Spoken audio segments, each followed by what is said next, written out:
Paula, would you call the roll? Alan Brown, Present. Jennifer Bourne, Heather Clemmer, Mila Crank-Clements, Present. Greg Eddington, Present. George Massey, Present. Mary Jo Meacham, Present. Jeffrey Parks, Present. and Zach Ritz. Present. You have a quorum. Okay, thank you. I'd like to review the procedure for the meeting today. The chairman will announce each case and ask any party having interest in the case to indicate their presence by raising their hand. Commissioners will then discuss the details of the case, calling on staff to provide details of the proposals. Following this discussion, commissioners may choose to ask questions of the applicant, the staff, and any other interested party. Interested persons may speak to support or protest the application. The applicant will be entitled to one brief rebuttal. Interaction between applicant and protestants on the floor is not permitted. Persons speaking are asked to approach the center podium one at a time to introduce themselves by name and address and to present their position as succinctly as possible. The Commission asks each speaker to limit his or her remarks to no more than 5 minutes. Following this public hearing on an application, the Commission will take one of the following actions. 1, approve the certificate of appropriateness. 2, continue the proposal. 3, deny the proposal with prejudice, which means the application may not be resubmitted for at least 1 year unless the Commission determines that circumstances have changed. 4, deny the proposal without prejudice, which means the applicant may reapply at any time. When an application has been approved and after a 10-day protest period has expired, the Historic Preservation Officer will mail the CA to the applicant. City construction permits cannot be issued until the CA has been issued. And then any person aggrieved by any decision granting or denying a CA may appeal to the Oklahoma City Board of Adjustment. All appeals shall be made within 10 days of the Commission decision. Okay, and if you would also turn your cell phones off or put them on silent, please. Let's go on to our agenda. Item 2 from the Office of the Historic Preservation Officer. Next week, on Friday, September 11th, we will be having CAMP, Commission Assistance and Mentoring Program for the HP Commission, as well as the city's other design review bodies, and that'll be from 8:30 to 12:30 over in our building at 420 West Main. And then December 11th, we will have another training like we had last year for all Commission committee members. That's all. Okay. Thank you, Katie. Item 3, acceptance of the minutes of the previous meeting from August. Are there any comments or corrections or a motion? Move to accept. Second. Okay. It's been moved by Jeff Parks and seconded by Mila Crank-Clements. All in favor? Aye. Opposed? Okay, the minutes are accepted. On to the Code Enforcement Report. Item 4 is Greg. There he is. While Greg's coming up, I will note that we did a little work, Paula and Angela and I did, to make sure that it looked like sometimes HL properties were not being included when we pulled this report, only HP, so we've got those all in there. And we also distributed this to our neighborhood associations. They already get this in their packets that we send out, but wanted to make sure everybody was aware of what this report was and kind of what the notations and comments on it mean. Just, we had some questions about how do people know what's going on with the property and how do they stay in the loop when there is something that's about to be declared a dilapidated structure or something like that. So if anyone, in the public anytime looks at this report and has questions about it, or there's something on it that's unclear, they can certainly contact us and we'll follow up. Good afternoon. Yes, sir. And I checked on that property you requested last month, and there's not a DB case on it. It was turned in as a DB, but we reworked it as a property maintenance. Everything could be addressed without demolishing anything, like you required the garage inquired about. And everything's already resolved. They tackled it immediately. And I've got photos. I would have uploaded them, but it's just, I can send them to you if you need to. But the garage is brought back up and everything else. And the 3 properties that we have for dilapidation, I visited them today also, so if anybody has questions, I can answer. I noticed there was a letter for about 117, and a neighbor added a letter for consideration, and the contractors are working on it now. I had to post it today because they did change out a door, but most everything they've done right now is just kind of rehab and clean up the property, cutting back the trees. They did put a roof on it to secure it from the weather, and some bricks have fallen off that they're, going to start repointing. But it looks like they want to save this one. There's a little bit of legality in the title. It's kind of split. It's not clear with the ownership, but I think they're trying to save it, so it might not even go to dilapidation. Greg, are you talking about 204 Northwest 20th? 204. Which one are you talking about? I'm talking about 11728. 11728. 204, I've had no movement, except I still send out citations. The last time I visited, a long time ago, when we had it up for at the DB, it was there was one hole in the roof, like you could be visible from the front window. You could see debris on the floor where the roof had leaked through into the second floor, and then through the second floor down to the first floor. Now you can see holes like that in about 3 different rooms. So it's just getting worse and worse and worse. But it's owned by a bank, and they won't respond to anybody that has. I've heard that there's several people trying to purchase the property. So it's going to be a shame if we can't do anything. But that's all we can do. So I have a couple of questions on the code enforcement report. Page 1, 2, 3, fourth property down, 813 Northwest 19th. The description says okay to pay. This was for high grass. Does that mean the city's going to pay a contractor to mow the grass? That means we've already mowed it, Okay, and then it was inspected okay, to verify the contractor. okay. And anytime we send for anything that is considered nuisance abatement, like junk and debris or high grass and weeds, stuff like that, the contractor, when he visits the property, he's required to take photos before and after. So And we that- can prove that he did his job, so any citizen that gets the bill, because the bill's not cheap, because of the lien that we have to file on the county to get our city reimbursed for the work we have to do. One other question. I see a number of properties that have a second citation and a third citation. Just in general, really, if you want to look at page 5, the second and third properties listed, both on 21st Street, they're both third citation, an extension of 30 days.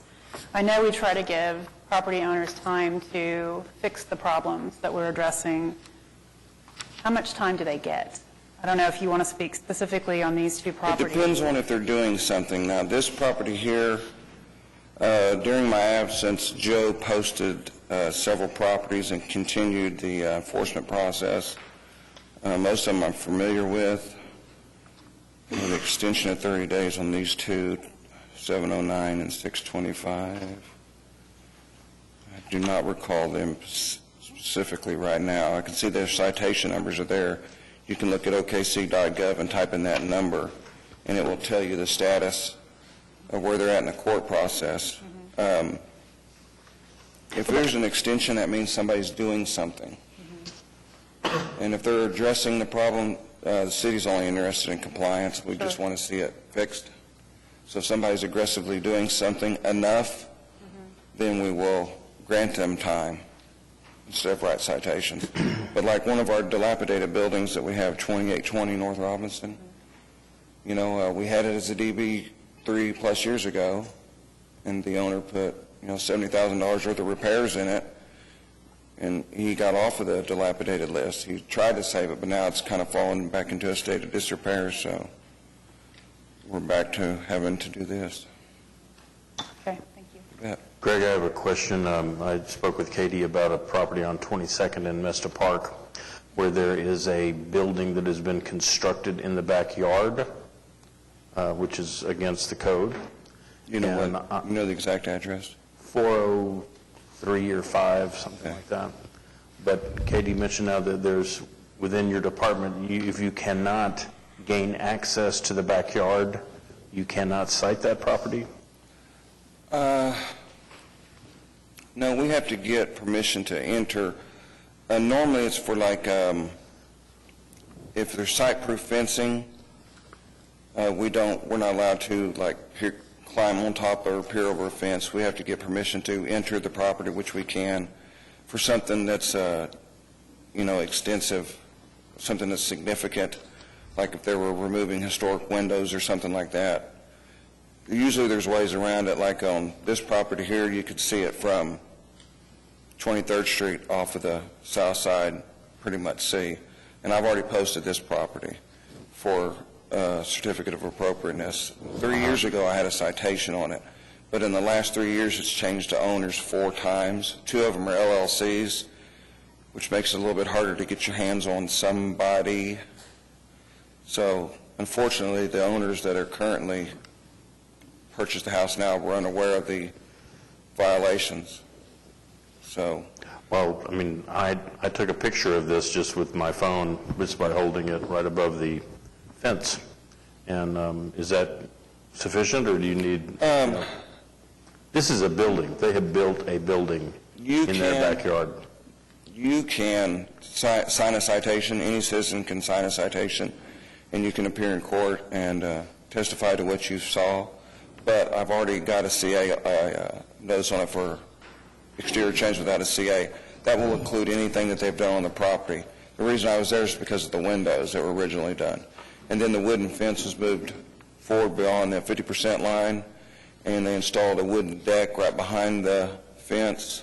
But these are issues that started 3+ years ago that had never been addressed. It kept changing ownership. Right. Yeah, Katie told me there were no outstanding violations on the house, because I sold it. So, I mean, I was checking for my seller. But this is something the new buyer has done, and both Neil and I have seen it, So should I initiate something again? No, I've already got a case on it, and it's going to resolve all issues. It's the second house. I'll add I can add the building to the list of everything else that's going to be required to resolve the citation. Okay. If we go to citation, if they call and decide, want to go through the proper steps and resolve it, but being new, sometimes, they're not aware of our rules and regs when they start doing remodeling or repairs and stuff. So I talked to the buyer, and we gave them a hard copy of all the guidelines at the closing. yeah, well, then But they they should be didn't. aware. And it was 8 years ago that we got with the Realtors Association and had them have everybody at closing sign a document saying you're aware that you're buying a house in a historic preservation zone. Not many people back out at closing, but they're brought aware of it, and I don't know how well they research what all that entails. But, just today, before this meeting, I went down 24th Street near where all the development is around Walker. Mm-hmm. And there's 3 apartment buildings, not the houses that are all under enforcement waiting for repairs, but on the Jefferson side part where they've ripped out windows, they're currently putting new windows in because it's a hot area and these flippers are in there trying to develop it and make a fast dollar. Yeah. And I had to issue stop work orders because, they had a truckload of windows and all the windows ripped out already, and Thank you. yeah. Appreciate it. It's hard to catch up with them, but they,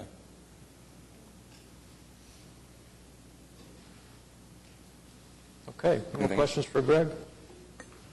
Thank you. Okay. Item 5, continuance announcements and requests. Looks like no- No requests, no new requests. Okay. Item 6, public hearings, dilapidated structures. And we have 3 this month, which is a higher number than we are used to. The first one is HPCA 15-00112 at 204 Northwest 20th Street, Heritage Hills East, Ward 6. And this is actually Heritage Hills, not Heritage Hills East. Received Historic Preservation Commission comments regarding structures in the process of being declared dilapidated as initiated by the City of Oklahoma City Development Services Code Enforcement pertaining to properties that contribute to the historic integrity of the historic district, and 2, effective proposed demolition on structure of the historic character of the property and district. And Okay. I'll refresher, I know we've had a couple of dilapidated structures come through lately, but that when a property is going through the city's dilapidated process, the commission does not get to approve or deny that demolition. We only make a recommendation to city council on the integrity of the structure, its significance and contribution to the character of the district. Greg, I have a question for you. You said this one, if I understood correctly, is owned by a bank. Yes. So I And wonder... the county legal still has the previous owner's name on it, Right. and I'm still writing her citations. And the address is shown as that physical address, but clearly she doesn't live there. No, but I found out where she works at, so I've been sending them there. Okay, good for you. Private eye. Appreciate the extra work. But I'll probably go ahead and add, I think that at court, she can show the documents where she's let the house go back to the bank, and she's probably getting out of the citations. I haven't checked to see if she's paid them or not, but that's the only enforcement I can do until, if the bank would answer one of the many phone calls from the neighbors that are trying to, purchase it. Would be lovely. Do you know which bank it is? Deutsche Bank, it's, if you go to the county's website, you can do a property search. And off the county legal, you add the neighborhood, and then the lot and the block, and it will give you a Yeah. record. You can see the same thing I see. Okay. So, Katie, is there some intervention in this one, or have you heard, or? On this one, we're not aware, I don't think I know anything more than Greg does. We know that the neighborhood has for a long time been trying to find a way to purchase the home and get it into the hands of someone who would restore it, but has not been able to reach the entity that they need to purchase it from. So it's just, they've been unresponsive. So again, what triggers this process? Complaint? Complaints, yeah, and then I think follow-up inspections from code enforcement. Greg, could you explain where the tipping point is? Yeah. Where it actually goes to, and who makes the decision? We're just going to, this house needs to be torn down. City council. The city council. But what, They will be the final vote. And give right, us but I permission. mean, Who makes a decision to submit it to be? right, to submit it. If I get a complaint, and if I go out and inspect the property and I see that there is significant damage, holes in roof, walls, rotting foundation, anything that, for example, could endanger the public, if it could fall over onto the neighboring property, et cetera, public endangerment's chief primary concern. And then we'd initiate the process. Part of the process is bringing it here for your comments before we deliver it to the city council so they'll know what they're dealing with. Yes, this is a historic building, per y'all say if it's significant or not. And our chief building inspector, he evaluates all that information to see how, aggressively we need to do something or not. It's not leaning, it's not, it just has holes in the roof, it's only going down. It's not getting any better. Now the garage, some of the questions that came in the past was, what about the garage? The garage is in good shape. It's got some property maintenance concerns, but it is not dilapidated. We have to open the case up for the entire property so that we could, if we have to, we can remove anything on the property. And in this case, if we had to do something, we might take just the house and not the garage. Those questions, that would be up to the chief building inspector to determine. Has the policy changed? Because it just seems like that here we are, all of a sudden we're getting these on houses that have been in the neighborhood for quite some time with the same condition, but all of a sudden we're getting demolition requests. I'm getting a lot of requests. Over the last year, I don't know what has changed, if it's just public knowledge or the convenience of the app on the phone where people can turn in complaints that they see, take photos and chat with Action Center on what they see, and then it refers to me on the complaint. And then my response is posted on there for them on and how to contact me if they don't like why I said yes or no to something. There's a lot of people that are flippers that are developing, and they are turning stuff in like mad. I get complaints in For the certain areas purpose of- every day. For the purpose of, it's next to their property, that I don't affecting know. the property there? I don't know the reasoning, maybe they want to put hardship on the people who owns it so they can force them to sell it, or I try have to another- increase the values of their homes next door, or... I have another question. You said that the chief person in your office makes that decision. Is there, when y'all decide, when he's making that decision, is the being in a historic district a part of that decision? Or is it just, No. that's just none of the decision? No, not really. Not really. Not in our department. Like I said, we're looking at it as public safety. Is there any way, the county used to take property and, they would actually end up with the property itself. There's not a way that it could be acquired by the city if people are wanting to purchase properties? It's usually instead for of- unpaid tax, isn't it? What? I just looked at, because I had that same thought as well, and the county can take the property if the taxes are in arrears for 4 years, and the Right. taxes are current, they've been paid to Right. date. And the liens, like the property where you said, okay to pay, every time I have to do something on the property, and a lot of liens builds up, and there's a lot of cost against it, the Right. county will seize the property to recoup their money also. Okay, it might seem though in this, since you've said that it's going back to the bank, I would think, I don't know, maybe the lot itself would serve to finish the mortgage. Yeah. It seems like when it goes back to the bank, that the bank would want to, if they could sell it, it seems like they would. They wouldn't want to get rid of their asset, depending on what was owed. In some cases, I know the property owner is, there's no mortgage, so Right. it's a little different. It was neglected, and then it's Well, the, really not that big a loss. There's a big demand for vacant lots. Right. For infill houses, and this could be another reason people are turning in. Right, unpaid it houses, seems like hoping that, yeah. to End up with a cheap lot. And they're doing it, and I'm getting inundated with them, and they're just, Right. a This lot of them brings are up- nonsense, and some of them are just, they're constant, and I can tell by the verbiage, and they're turning them in incorrectly, like they'll say it's a zoning complaint, and this doesn't mean historic code, doesn't mean, in areas that isn't historic. They're trying to force me to take action Interesting. Right. more The than other, necessary. we can talk about it maybe later, but on the lot thing, it does say that if you have proof of the original, what was there originally, what is there not to stop us from making people build back what was there? Rebuild. You actually can document that house was there. Well, people may not know that. I have one question about the report. They don't say why it was deemed to be dilapidated, that I can see. This house? Well, any of these Well, reports. this one here, for example, the holes in the roof. But it doesn't say in our report. No. Yours?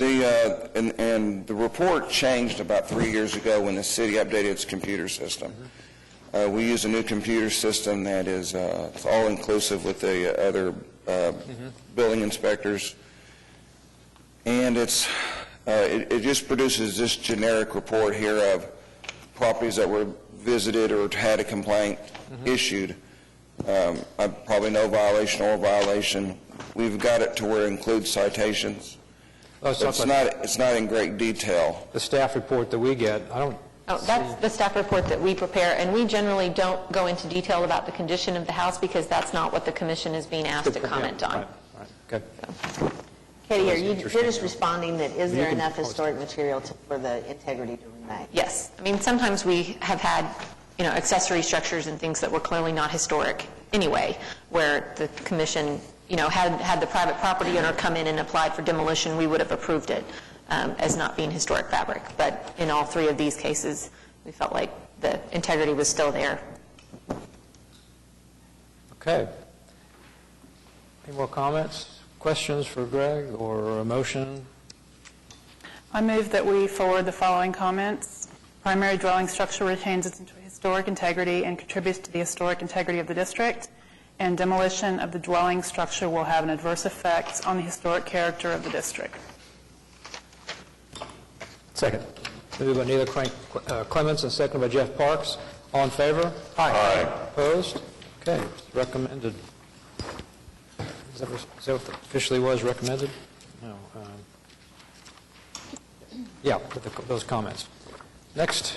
HPCA 15-00116 at 117 Northwest 28th Street, Jefferson Park, Ward 2. Received Historic Preservation Commission comments regarding structures in the process of being declared dilapidated as initiated by the City of Oklahoma City Development Services Code Enforcement pertaining to 1, properties that contribute to the historic integrity of the historic district, and 2, affect a proposed demolition of structure on the historic character of the property and district. Greg, you said this one, the owner was trying to, That have picture it? right there, for example, that structure on the back was removed. To the right is the pile of bricks that fell off into this neighbor's driveway where the truck is. I was out there today, and I went ahead and posted it. Even though we had this dilapidated case, I posted it for no CA. They changed the front door. Roofs are not included, and the roof is complete now, so that part is fixed. But they went ahead and tore off that thing on the back that was kind of an add-on. So I'm making them get a CA and just kind of making them aware that anything that they're going to do, they're going to need to address with the CA. But they're attacking it pretty aggressively, so I don't think. This is something where the chief building inspector, even though y'all say historically significant or not, and the city council, for the sake of public endangerment, would give us permission to take action if we need to, then the building inspector would address the work that's being done. And if the contractor there, or whoever owns it, is doing the repairs and gives him a plan, I'm going to do this, this, and this, and he's following it, he will allow them time to do it. It's only when there's nothing being done when we have to step in. So they're really doing something here. so you're saying that they have a plan to They do. rehab it? The only obstacle is the title is still kind of, the title is in there's a discrepancy on the ownership.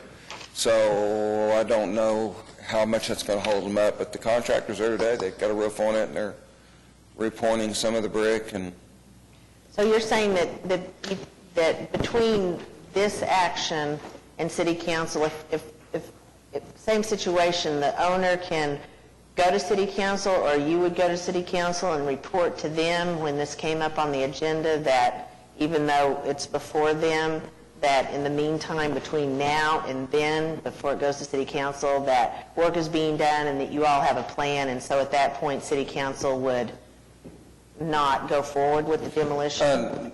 no, they're going to see it as we present it and when it was dilapidated, and they're going to give us permission. Okay. They're just going to read your comment as basically a yes or no, historically significant or not. Right.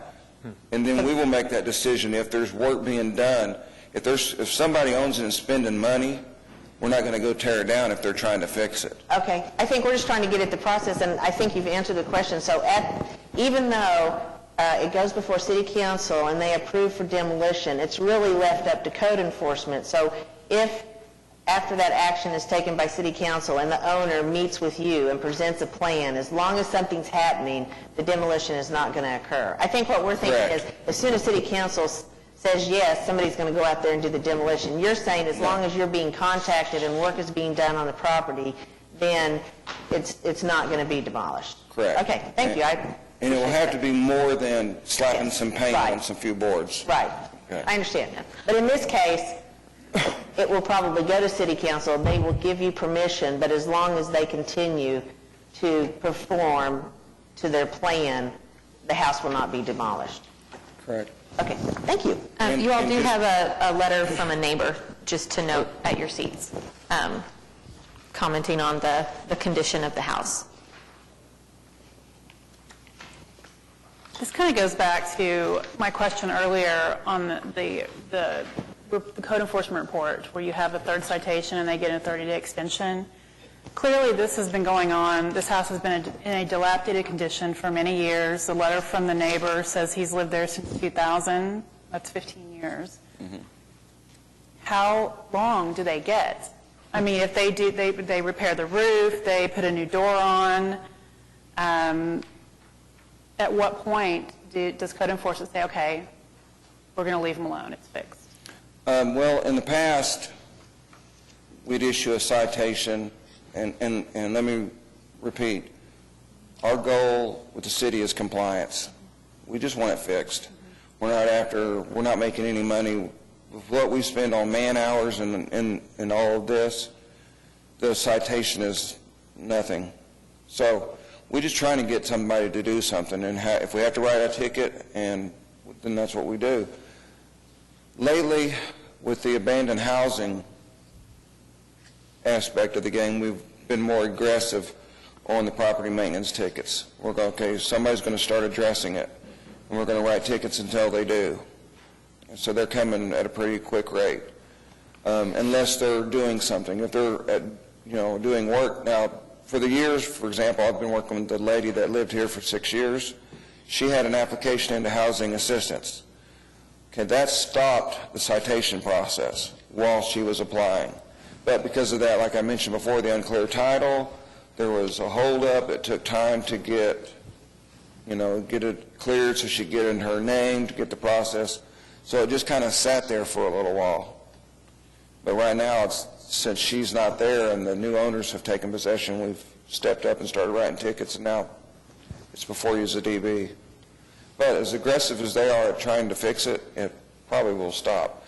Now, as soon as y'all are finished here, and then after the 10 days required by code for anybody to appeal the decision, as soon as that is done and the documents received by my department, then we put it on the next docket that goes to City Council. And that's because of public endangerment. So Greg, are you really saying that demolition is it's really a threat at the end? I mean, once City Council says that, then that's kind of your biggest... that is our biggest club, you might say. Right, right. So that at that point, it's either do or not. Okay. And we're only doing it because we have to. Yes. Yes. And public safety is number one. I've got a question for the review at City Council. They don't review all these individually, do they? Seems like there's a consent docket of dilapidated structures. It's not a consent docket. Or what is it? But typically, unless someone appears to present on one of the items, they can move that whole section. Like, Right. for example, item 8A. So some are HP, some are not HP, I some believe they say... do pull out the HP ones. I believe They are? they do a separate list They are. for ones that are within historic districts. That's my But other they- question, because yeah. otherwise you're just grouped with everything else. But they can pull any item That's at right. any time. Yep, and they do sometimes. Yeah. And they have. Yeah. And they may. But that's Okay. not my call. Any more comments or motion on this item, case? I move that we forward the following comments. The primary structure retains its historic integrity and contributes to the historic integrity of the district, and the demolition of the primary structure will have an adverse effect on the historic character of the district. Second. Okay, it's been moved by Neil Crane Clemens and seconded by George Massey. All in favor? Aye. Opposed? Okay, that one's recommended also. There's one more. Okay. HPCA 15-00117 at 2820 North Robinson Avenue, Jefferson Park, Ward 2.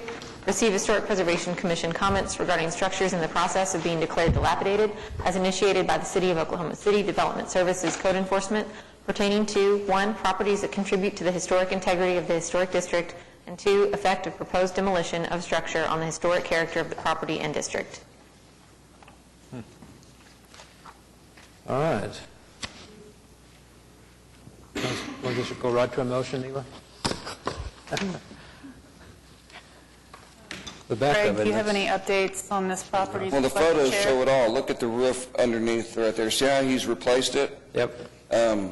3 years ago, he put $70,000 in it. This was they live caddy corner across the street, and this is their retirement dream home. And the inside's all new framing, walls, flooring, and everything else. And then when you get to the photo of the back, Yeah.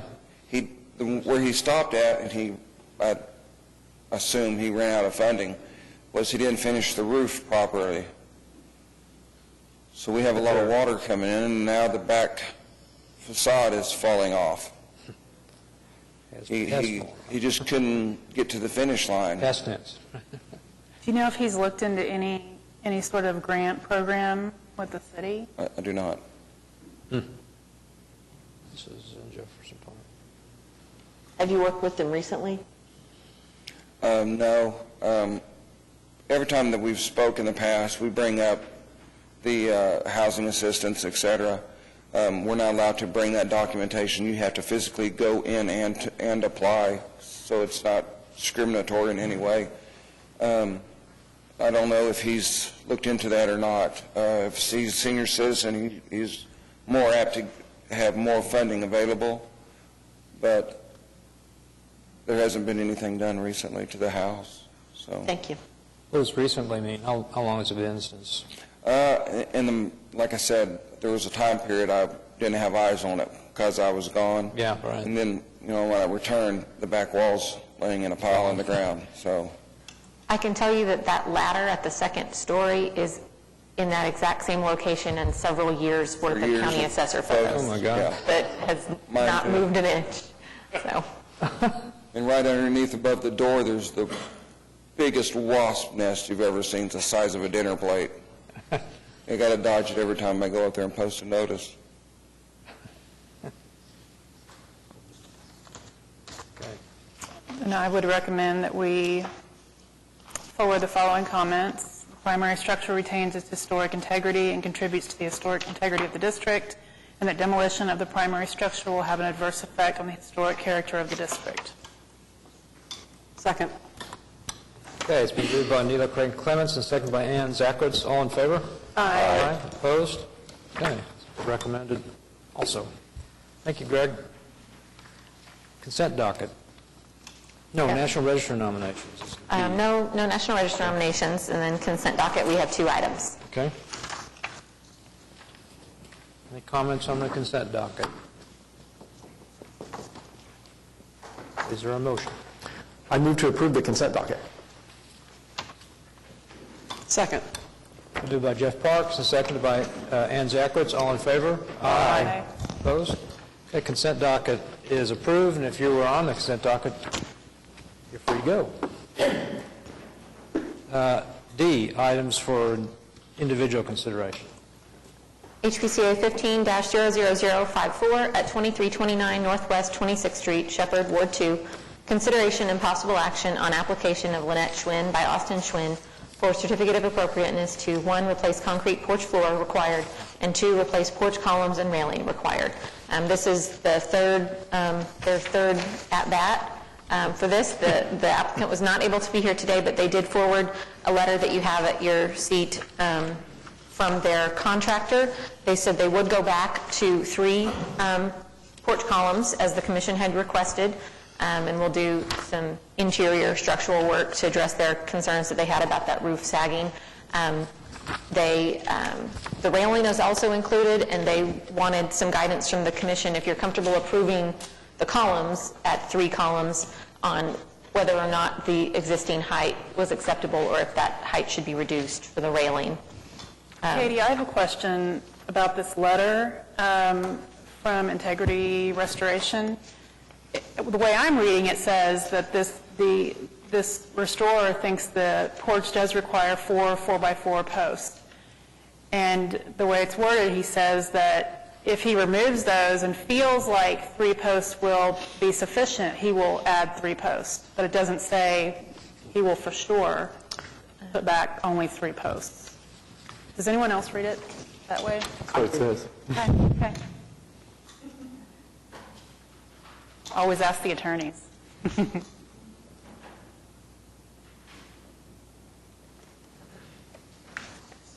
So, I mean, we could move to, I think you could approve it with the condition that Yeah. it be returned to 3 square posts and specify the railing height with final documentation to be submitted to staff.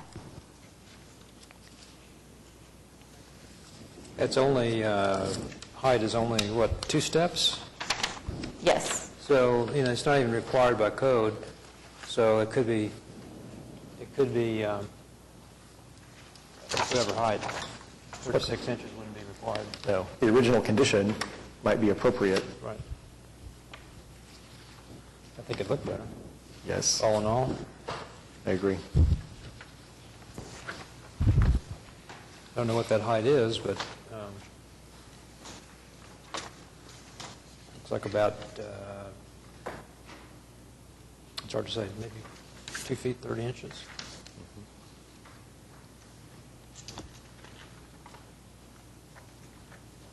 Any thoughts on the concrete?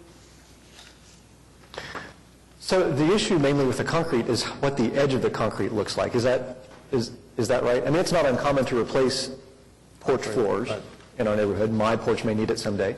But really the issue is what happens at the edge of it. So the fact that the porch itself is tied into the house, well, it doesn't necessarily mean you have to take out everything that's there. What we're concerned about is the way that that turn-down edge happens. Or, you know, there's no brick now. It's all concrete. So I guess I'm just saying, are we wanting to request that they remove the concrete? And I guess at this point, because they're not here and because they haven't agreed to do that, we would have to just deny their proposal for the concrete as it is. Are they out of continuances? Yes. Is there a photograph in here of the original? Yes. Oh, this one, okay. Show more light. Yeah, this is a traditional slab with a projected edge. And, yeah.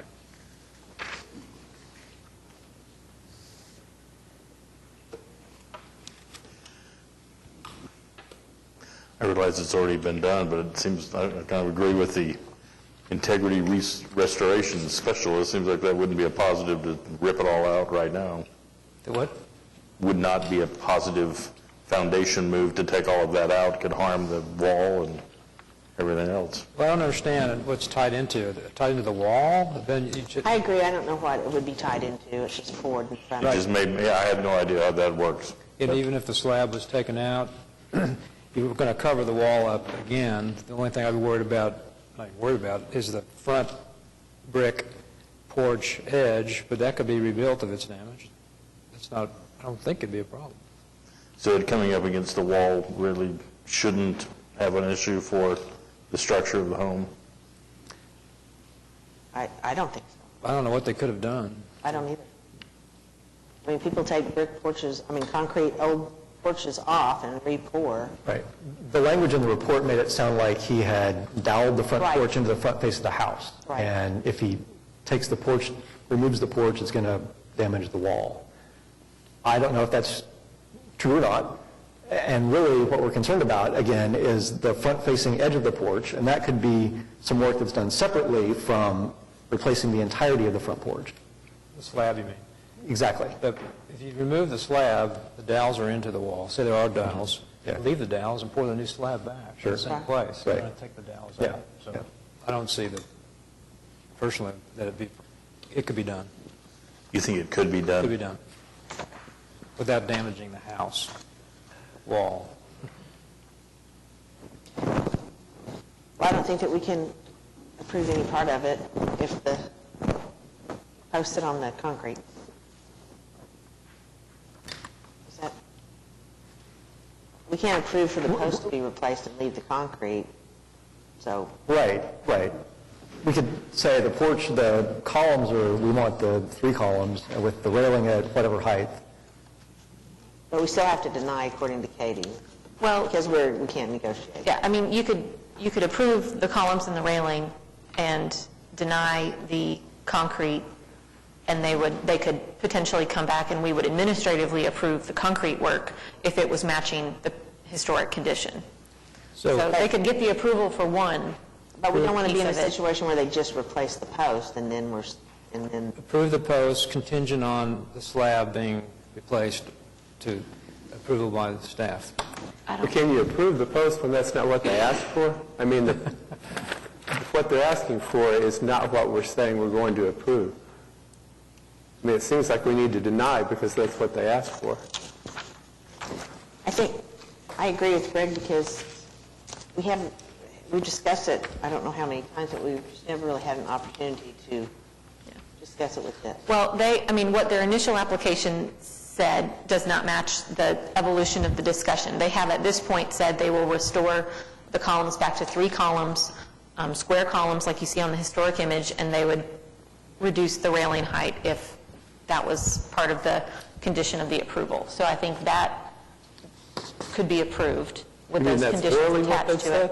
said? I'm sorry? That's orally what they've said? Because I don't see it here. We've emailed back and forth, we've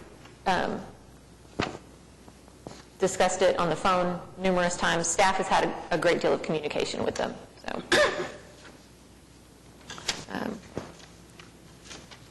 Your recommendation is to continue it. Right, we can't do that. Sorry about that. What's wrong with that? You said we were Yep, out. that should have been, yeah. Can they come next time, maybe? So what is staff's recommendation? So, I guess based on their willingness to go back with the porch columns, my recommendation would be to approve replacement of the porch columns to match the historic appearance. Contingent on removing the concrete and replacing it? I don't know that we can tie one item to another item like that. That's why we should continue. Without them agreeing to it. So we Right. should continue it then. We can't No continue more it. continue. They're out of Oh, continuance. so, I didn't catch that part. Even though That you was said on there in that. error. Oh, I see. Okay. Yep. All right. Jeffrey, in your neighborhood, what would have been there, or what do you think it should be, what should be there besides the concrete?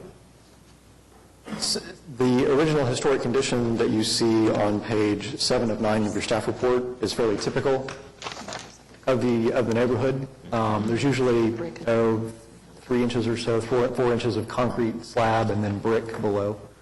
As projected, Exactly. There's a Slab is- projected lid on the concrete about an inch. porch. That's what's on my house. Mine too. Yeah. My old one. And people keep running into, breaking off the edge. And I will say, granted, this house has a fairly short porch compared to a lot of them. Mine is quite a bit taller than this one. This one's fairly short, but it's still an important detail at the front of the house. So. Great.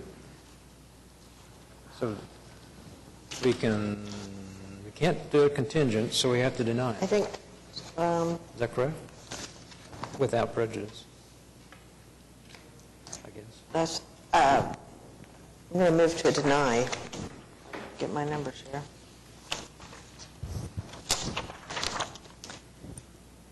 I move to deny HPCA 15-00054, items 1 and 2, without prejudice.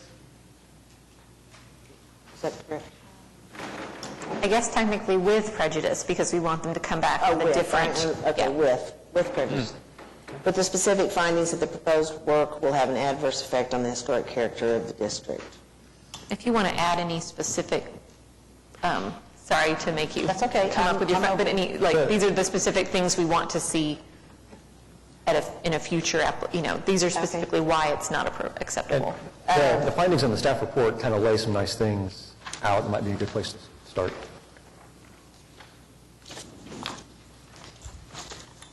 With the specific findings that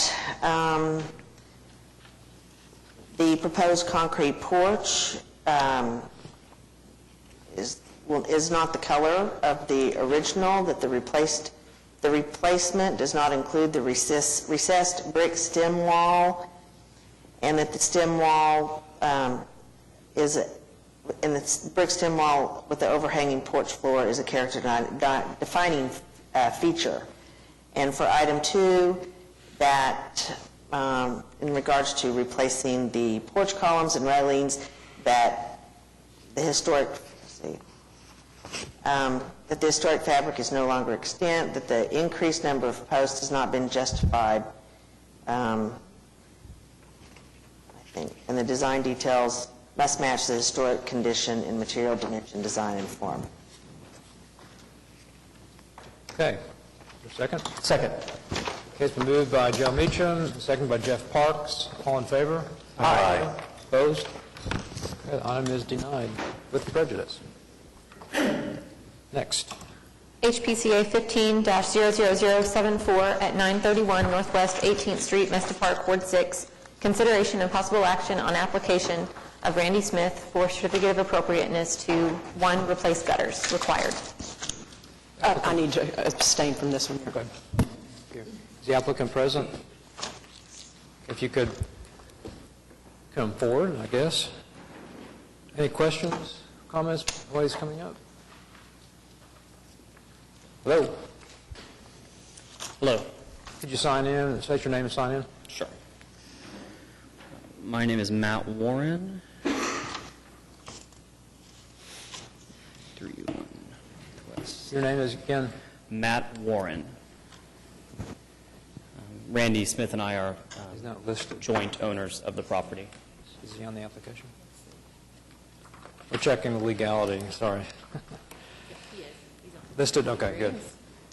We have to have the person presenting listed on the application, so. It's after the slash. You're after the slash, so you're good. Okay. Okay. Any comments about this? Staff is recommending continuing it, additional information. Could you just clarify exactly what happened? I think the photos, it was very hard for me to understand what was there before. Did you document what was there before? Or did you understand that you needed a CA, or were you considering it a maintenance? Hey, Mary Jo, we do have photos of what was there before. I know, I can't Okay. see the gutters. Okay. I mean, yes, there's lots of pictures, but I mean, when they're talking, that's what it's because I have a letter from, from the review committee from Mesta Park. It said, they're saying it's an appropriate treatment.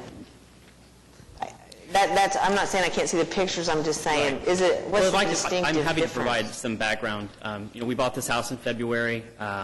The guttering system just didn't work at all. I mean, it wasn't that it was in disrepair, it just didn't function. It was just basically housing for birds. We had about 5 contractors give us varying bids. We ended up going with a contractor who'd done this exact same change on the home at 515 Northwest 15th in Heritage Hills. Randy's brother is actually friends with the owners. We went and talked to them. We looked at the home. We saw the change. We ended up going with that contractor because he'd done this exact project in a different home. We knew that this would likely be a certificate kind of project. We went in, understanding that. And he said that he presented it to the permit committee or whoever to get the ball rolling, and they told him that because it was basically a maintenance issue, that it wasn't going to change the finished look of the home based on the particular nature of this home. You talked to who? Again, and this is where it becomes an unfortunate episode. I didn't do it. We get back from the contractor. He tells us we're good to go. We go. It's a 12-week project on the home, scaffolding all over.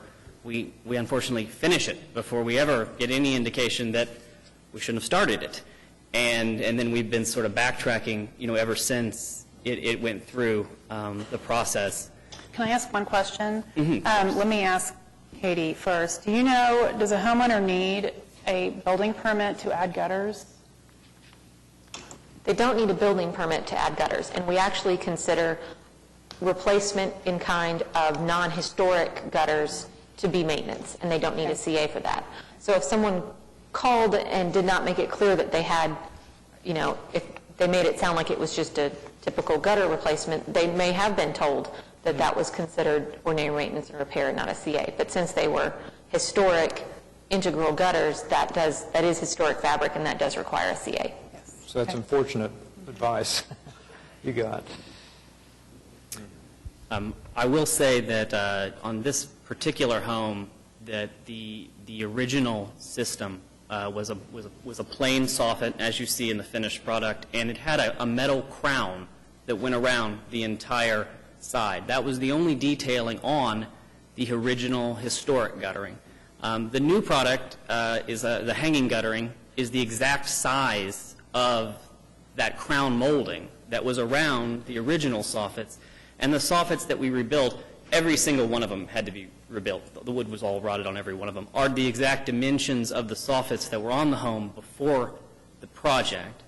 I read the staff report, and in regards to the 3 provisions that were pointed out, I think the only thing that I can say, and of course I'm coming from the position that we've already done the work, and it's a sad situation that we probably relied on advice we shouldn't have relied on, but this was not a property that had intricate soffits that had integral gutters and then an intricate soffit system, so that when you put on hanging gutters, it would obscure any sort of detail to the roof line. The finished product we ended up with mimics the original product because it had that crown molding that was made out of a metal that went around the wood soffits, and we ended up with a metal gutter that goes around wood soffits that are the same dimensions. It's for that reason that, we think, when you're looking at the home, you don't have a change in the roof line. You don't have these other things. It may be the only, fortunate thing that came out of this project, and maybe that's what our contractor was going with when he went into it, in that it's not going to change the look of the home from the street at all. And I don't know what was there, because I wasn't there for that conversation. We were just sort of in on the back end when we got the notice that it was not in conformity, and at that point, we were $40,000 in and a finished product. But we're committed to doing whatever needs to be done. I mean, we purchased this home because of its historic characteristics. It's a large home on a prominent lot, and we want it to be a statement in the neighborhood, and we're committed to that. And we endeavored, when we took on this project, to do it the right way. And we're just, sort of unfortunately ended up in this situation, and we just want to figure out the best way to make it right, whatever that might be. Well, we appreciate that. Right. I'm having trouble figuring out what was there before. Well, that was me.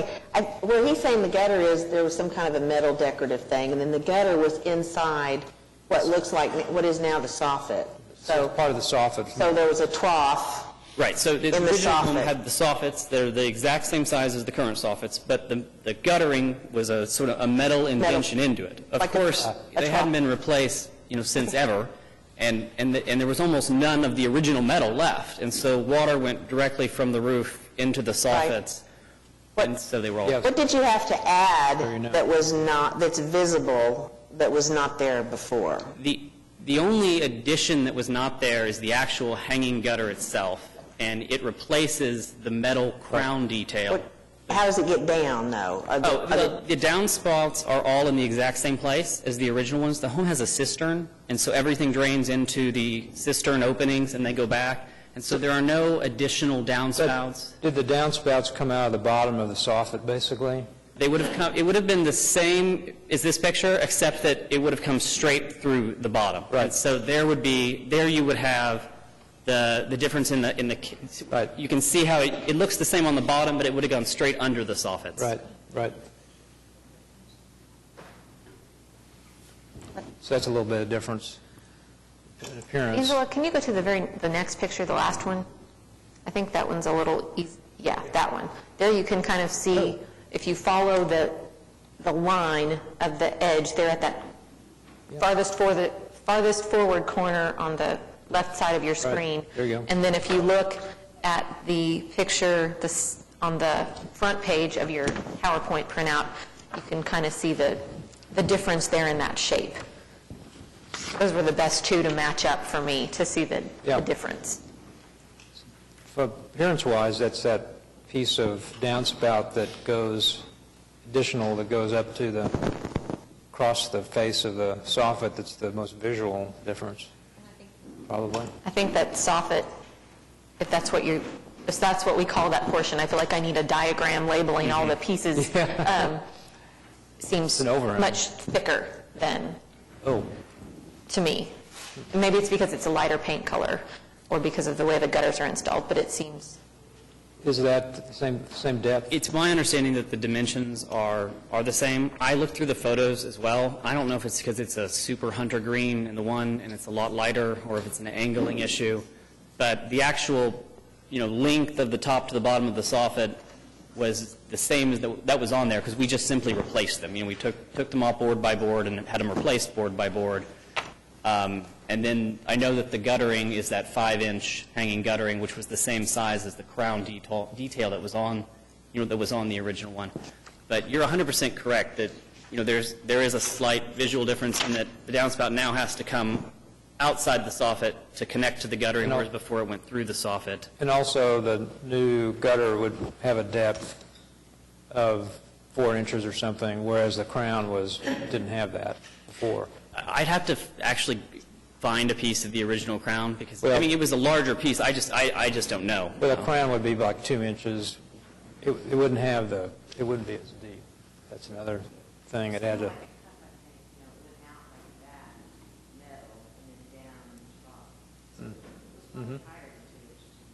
I'm talking about projection from the fascia of the overhang.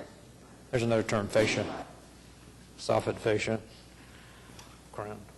How many square feet is your home?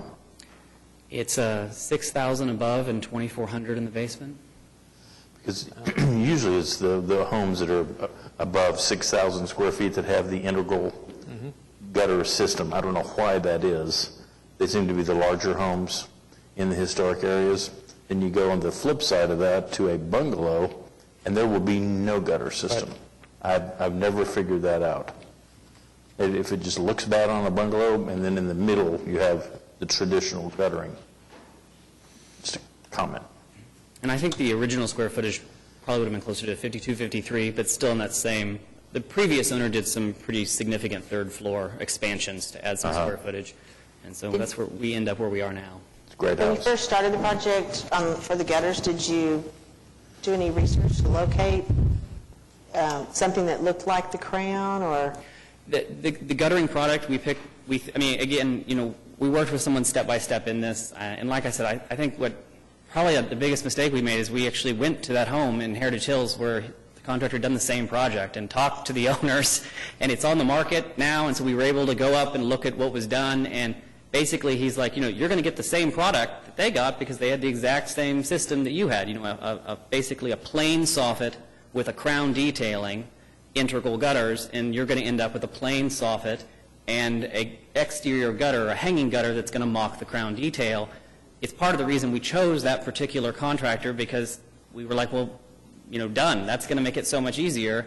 And then we actually had a relationship where we knew the owners of the property. It was just sort of a series of misfortunes in that regard, and it probably stopped us from doing a little more due diligence, because it almost seemed like, well, you know, here we are. This is the solution to the problem that we have, and it was certainly the very first thing we addressed on the home. I mean, they were just non-functioning completely. It was one of those priority A, money has to be spent here. I mean, I would have much rather put money in a kitchen, but it was just something, you know, this has to be done on the home, and it's the largest project, you know, we've undertaken financially, and, you know, we just, like I said, we're committed to the historic character of the home and the neighborhood. We want to do what's right in it, and, you know, we're just... Well, the right thing to do would be to restore the integral gutters, really, right? I'm not saying that's the answer, but that's the... Right, Wanna be that's the true to number the- one yeah, answer. right. I mean, in this case, I'm just trying to think, what could have they brought before us that we would have approved? I mean, if they said, that's why I was asking, was there any research done on the availability of that material? Is a metal Crown available? You know, could they have restored the wood and then put and then done a custom, you know, metal trough? Did the contractor say anything about trying to rebuild what was there if it's possible? or- All 5 people that we interviewed basically told us it was absolutely impossible to restore what we had based on the level of deterioration, that no one was going to do it. They wouldn't want to sign their name to it, because once they did do it, if there was an issue, it would take so long to recognize a water issue because it would leak inside your soffit that it's not even a project they'd be interested in doing. And that's why the recommendation was to mimic the look, but to change the character. It's really hard to make decisions after the fact. In something that, I mean... So they wouldn't do it because they wouldn't stand behind it. It's too difficult. But technically, were the products available? Did they say the sealed And I don't gutter? have a clear answer on that. We just had the answer that it was not, you know, a repair that could be undertaken in its current form. I mean, to me, it would be like doing a custom copper guttering system that would be hidden behind the soffit. I know I've talked to at least one property owner that's had integral gutters rebuilt. They relined them had to do reconstruction of the soffits underneath because there was a significant amount of water damage, but they did redo the integral gutters. And then I know this is kind of a different scale, but at the Overholscher Mansion, they have integral gutters on the mansion and on the carriage house, and they've completely rebuilt those. That's possible. Yeah, I mean, it's replacing the metal lining, and so obviously it's a much easier maintenance thing to have typical modern gutters now, but it is not unusual to rebuild and repair integral gutters. Well, my thought is that I don't think we'd even be discussing this if the work hadn't already been done, and so I think the thing to do is to continue it as in the recommendation. And so I move to continue based on the findings in the staff recommendation in section D and E of the report. Greg, is there particular additional information you would like to see from the applicant? I assume that your basis for continuance was for a proposal to restore the original type system, and that's what I'm basing it on. If there was information like you were speculating about it, that might be something to be considered if we actually had hard evidence that it was impossible, but based on the way it is now, just move to continue. I know one of staff's challenges, and it sounds like the commission's had the same challenges, really being able to tell from the photos that are all taken from the street exactly what that historic gutter looked like. So it may be that if we had better documentation of that and could see that what's there now really is very similar to what the historic appearance was, that would be helpful too, in addition to looking at going back to integral gutters. I think I could hopefully refer to maybe our inspection reports and maybe pull something out of that. The only thing where I might be at a loss of is that the home was in such bad condition, and ivy covered the entire house. That I'm not sure that we're going to have a lot of other photos out there just based on, unfortunately, on the condition. I mean, these gutters clearly haven't functioned for decades. I mean, I don't know what was on the house, but I mean, other than the fact that it had deteriorated to a point that it didn't look like a maintenance issue. I think what would be helpful for me is if I could see... Before and after? Well, yeah, of course. But I'd like to see a drawing, actually. If there's some sort of section that you can draw, if there's a way, obviously you know what's there now, that shows me the section view of the profile of the soffit and the fascia, and the depth of the gutter and the height of the gutter as it exists now, and then where the roof comes down and meets that soffit. And then if there's a way to recreate, based on old pieces of stuff you've got laying around or from the photos, the exact same section that shows me what the depth of the soffit was, what the height of the depth of the soffit, the height of the fascia, and then that crown molding profile, what that looked like, comparing side by side, what the difference is in that section or in the outline of the roof down to the wall of the house, what that looks like, that would be very helpful to me. I don't know if that'd be helpful to anybody else. I could certainly supplement with that. I'm also, since you did point out that the visual difference of where the gutters actually, downspout actually attaches, I'd be happy to go to my contractor and ask, if they could also mock up what it would look like to pull the downspout up through the soffit and attach into the gutter in a different way, so that it would alleviate that one visual change. Because I agree. I mean, we've got a visual difference there. I'd be happy to add that into those other specs. Good. Okay, great. Katie, I have one final question. On the one that they saw, was there a CA associated with? I wasn't aware of that prior to him saying that, so we'll look and see what the status is on that one. Yeah. I mean, they might have gotten a CA 10 years ago, I don't know. Right. But That's all we'll I'm check and see. asking. Yeah. Retroactive. So when are we continuing this Is there a to? motion? October or November? If we continue this to October 7th, then we need additional information from you by Tuesday of next week. Or we can continue to November 4th, and you get an additional month. And Monday is Labor Day. Yes. Could we have the 2-month continuance? Yeah, that's fine. Yep. Greg, was that a motion? I second that. To To the November 4th. To continue to November 4th. Yes. November meeting. Okay. Been moved by Greg Eddington and seconded by Neela Clements. All in favor? Aye. Opposed? Okay, continued. Thank you. HPCA 15-00097 at 916 Northwest 40th Street, Crown Heights, Ward 2. Consideration and possible action on application of Andy Bitke, manager of Lucky Investments LLC, by Sarah Bitke for certificate of appropriateness to 1, relocate back door, elective; 2, reconstruct second-story back windows, elective; 3, relocate window, elective; 4, install fence at backyard, elective; 5, construct garage, elective; and 6, install and screen mechanical equipment, elective. Do you just want to skip me, Katie? Yeah, we need to, we Oh, I skipped skipped number one, I'm 3. so sorry. Okay, I'll say that again later. I'm sorry. Rewind. It's okay. I turned the page too soon. HPCA 15-95 at 714 Northwest 18th Street, Mesta Park, Ward 6. Consideration and possible action on application of Jared Smith LLC for certificate of appropriateness to 2, replace front porch columns, elective; and 4, construct garage, elective. The commission reviewed this at the August meeting and continued it with some requests for additional information and revisions to the front porch changes, as well as some concerns about the proposed garage.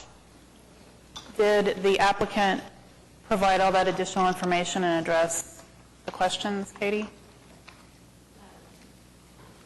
We've had revisions as requested to the proposed porch columns. There was a lot of discussion about the materials and what the materials were that wrapped around the side of the house. Staff still had concerns about work that clearly needs to be done or is already being done related to the front porch steps, but that is not included in the application as far as the step walls. Okay. I'm looking at And the you're wrong Jared one. Smith. Yes. We knew that, just wanted to state it. I'm Jared Smith. All right. Questions? Hey, what's exactly, I'm getting confused about what we're proposing. Basically, we were just trying to figure out what was there previous to on the west elevation of the property. What basically went around the corner, so we could figure out what we needed to have on our stem wall on the porch. And as you can see in the photos, there's just the concrete that wraps around the corner there, and it's about 16 inches high. And what I've proposed is either to carry that concrete height throughout the front porch, continuing it with the brick to match the alignment of the house, and on up for the columns. And I actually put in kind of a couple of things, and one to go back with the brick.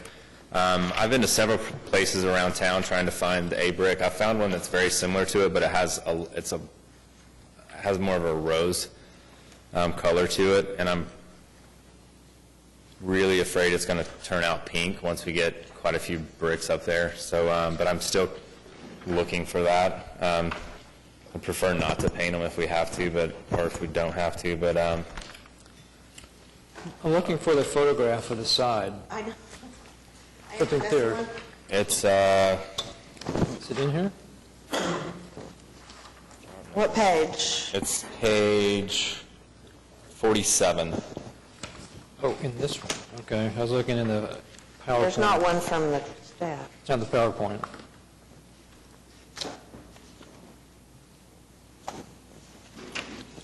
So it does not go around. Is it? No. Is it the same one with the bicycle on the side? Is that the? Yeah, but that's zoomed in on it. Oh. I don't- Is that same? It is. Isn't that? But isn't that same side too? Yes, same side. The first photo with the bicycle. Which is a page? bigger. Page 35. Okay, that's the side. Okay. That is the side. Yeah, that's the west elevation. That bike is for sale if you guys want it. So, One of the other things that had not been addressed, so the walls, walls on either side of the stairs and the piers to either side of the stairs were concerned for staff. There's also, the illustrations all show wood railing going all the way around the porch, but that railing is currently not there. That's something that we could, there's one little portion of railing, but reconstruction of that has not been included in All the railing is application. there. There's just one, the front and the front, which would be the north side. The west side railing is there. And the railing for the east side is actually setting on the west side of the house. It's not actually attached right now. Okay. Which it's not original, but all the railing is there and intact. It's just the east elevation railing is actually not in place now. So what's being proposed is the brick, all brick, down to the ground. Is that right? No. No. What you had said last time is you guys wanted to know what was on the west elevation because you didn't know what was on the east if it matched the west. We're proposing the stem wall to continue on that same level, and then from there to basically match that side. If you'll look, at the drawings. Is it page 29, Page what? Katie? 29?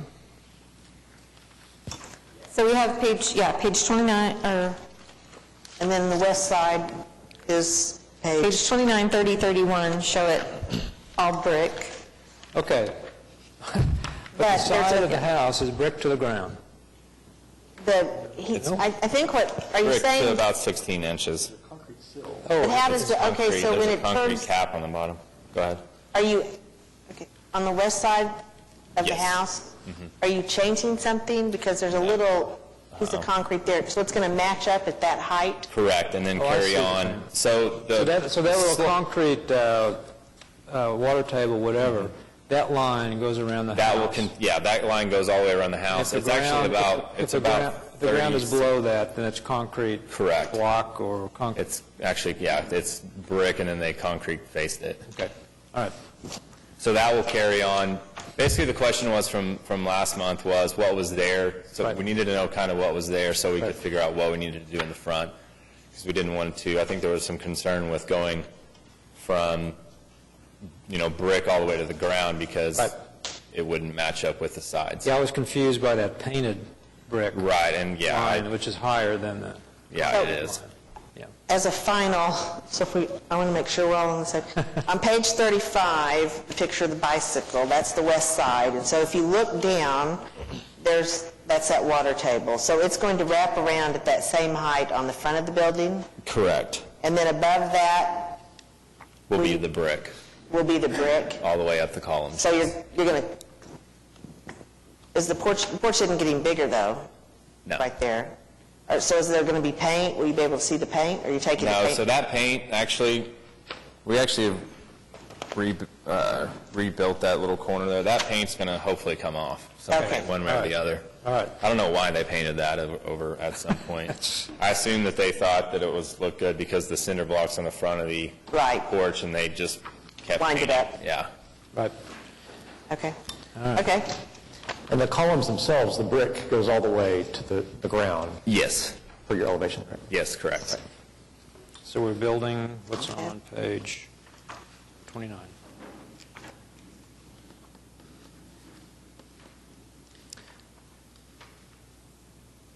Is it going to have that same detail with the top of the concrete?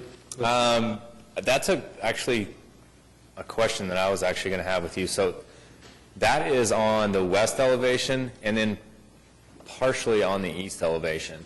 And I don't know if the east elevation at some point had probably been resurfaced or redone or whatnot, but that detailing, it's just, that can be done if that's what we need to do. I don't know if, I don't think that's a visual, something that's going to be a, big expense or a big, anything that changes, but that can be, continued. I think that water table, the projection is important. Right. Just terminate the brick, so it's not just sitting on concrete. So I would... Yeah, we can continue that on.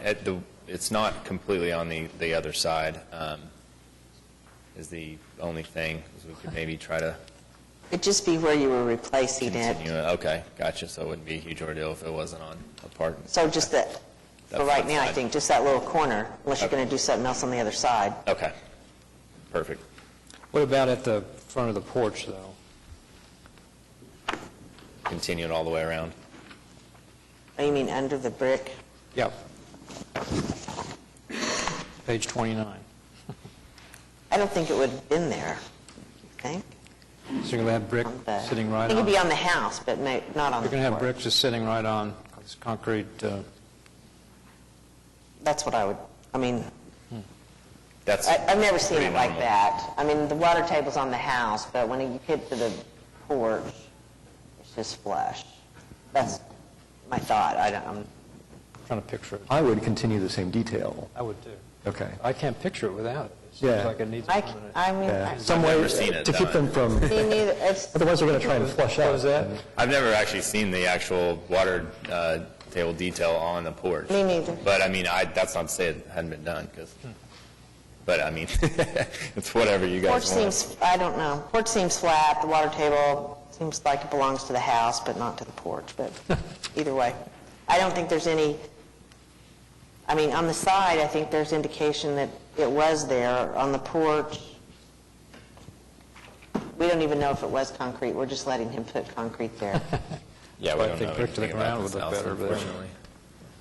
Personally, I think brick to the ground on the porch would look better, but you eliminate that problem. I mean, we can go to, it doesn't matter to me. Actually, brick to the ground saves me a step, a concrete step, so I'm not opposed to that either. So, I think that last time that was the concern, though, is if you were wanting, because on the west elevation is concrete, and you're kind of trying to figure out to match it up all the way around. I just wanted to know it was on the side, Got you. because it, to me, would kind of indicate what we should do on the front. Correct, okay. We didn't have anything on the sides, I don't think, last time. No. Okay. Yep. Garage? He's flexible. Is flexible? Are we-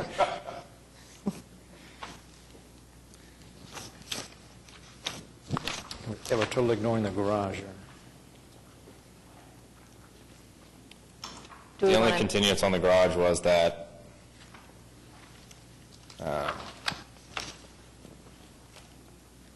wanting to know what the surrounding garages were. Let me get the page number for you. I had down that we wanted to know the age of garage additions, Yeah, we didn't size find of any. historic garages, Yeah, we and didn't. size of adjacent and abutting garages. Correct. We didn't find anything else as pertaining to when and what was added onto. Okay. I mean, there was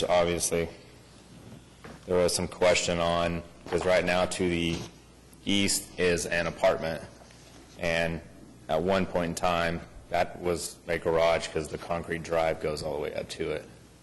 So, and it's hard to say, and we don't have any photos to. And we changed the height of the garage from 17 feet to 16 feet, I believe. Just changed the pitch on it. That was, So pages 51 and 52 show contextually what's around Yeah. what's on the street or what's in the alley. on the alley. Is the 1,200 square foot thing next door a garage? I don't know. I mean, I it's mean, a garage. Looks plus- like a garage. Yeah, I mean, yeah, I don't know. It's huge. They have well, that actually, the part that, the square footage there is actually with walls. That actually goes all the way to the house, the covering. The roof line actually goes all the way from the alley to the actual house. I don't know what is what, but it's pretty giant. And then the other one down on the corner to the west, that's just the footprint. I mean, it's 2-story, maybe 3-story. Katie, is there any way to determine which garages are historic and which are not? For very recent garages, county assessor will sometimes put a date when they were constructed. And I mean, sometimes we would have a record of a CA for a garage having been approved. But that for Mesta Park, that's only going to go back to the 1990s. So then you don't know if a garage was built in the 80s or the 70s or the 30s. I'm the last garage on the street that's not either been completely reconstructed or new. Actually, the two to the west of me are within the last 3 or 4 years. The two all the way far on the east side are in the past, I would say, 1 to 2 years. And the one next to me, I'm not sure. It's been, it's not the greatest. And I assume it's probably not original. I know that the one main part's original, but it looks like it's probably been added on to. And painted and reconstructed within, at some point.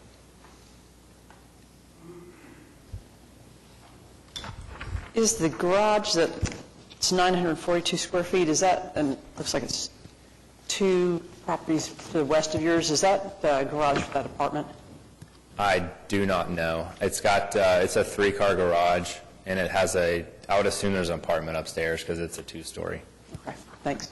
Or a few apartments. It's not an actual apartment, but it's got something up there, living space or something. It's not an actual, multifamily apartment, if that's what you're wondering. But it's not, I guess my It's question not just it's got some other space in it. Okay, but it's not a garage to that, The entire lower level is all garage. The entire footprint is garage, I guess. And then the upstairs is something. okay, thank you.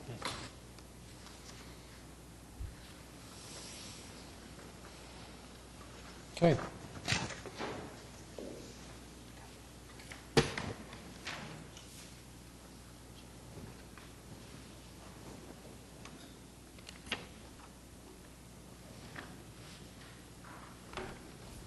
More questions or a motion?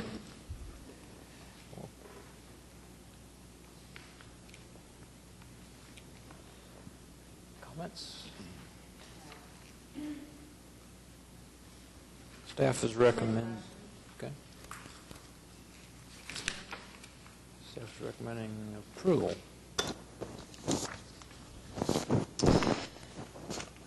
I make a motion to approve HPCA 15-00095, item 2, with the specific findings listed by staff. Is that correct? In section E. And the conditions? And the conditions that are listed by staff, including complete documentation of the wood porch railing for the brick choice to be submitted for final review, to bring that review to commission if the staff has questions, and to consider paint. Is that what staff's recommending? If we couldn't, I think they were talking last time, if we couldn't find the brick, to consider paint. Okay, well, I'm just going to leave it. If staff questions the final brick choice, it will be submitted to the commission for review. And anything on the water table? Well, and the proposed repair, replacement, or removal of the existing broken piers at the porch steps must be submitted for review, and that the water table located on the west elevation of the house be replicated on the front facade of the house, but not on the porch. But not on the porch. On the house, but not on the porch. So that would be turning the corner on the north elevation and ending at the porch. Give. I'm going to die over it. Yeah. But Continue. y'all don't make fun of me. That's item 1. I mean, that's item 2. Can I do both of them? And to approve item 4 with the specific findings listed by staff under item E. There were no conditions on the garage. Second. All right. Been moved by Joe Meacham, second by Jeff Parks. All in favor? Aye. Opposed? All right. You're approved. Perfect, thank you.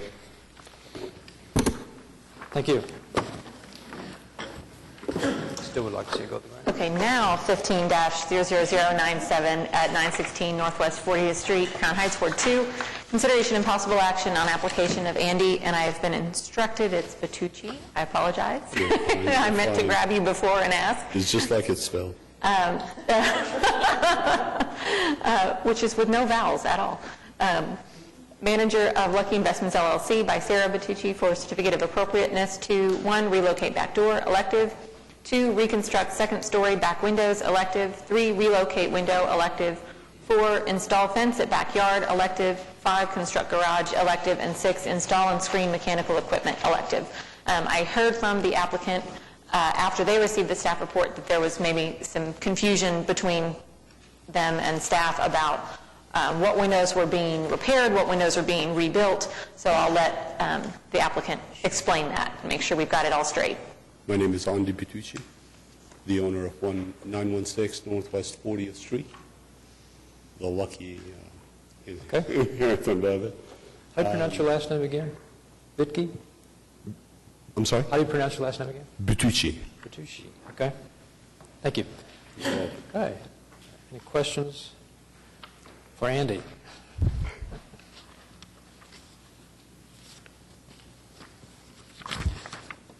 Katie, you said something about Windows? the windows. Yeah, if you could address those. Sure. If we look at the back facade, the back elevation. Andy, there you go. Could Oh, you put the Oh, microphone sure. Yeah. up more? There we go. Come closer. Okay. That's probably the best picture right there. So the proposal is for that window below where you can see the steps going up, the one to the right. Is being proposed to have a door in there. And then we're going to take that exact window, which is the exact measurement of the window that got hit by the tree above. So we're going to take that window, which is intact, and put it up where the other one used to be, which obviously is not there. And then both windows that you see that are boarded up to the left and the right above, we have the sashes. The frames are rotted. So we are going to reconstruct the frames and then put the original sashes the same way they used to be, the exact same way. Are those windows the same size as the window to the double window on the first floor on the right? Yes, ma'am.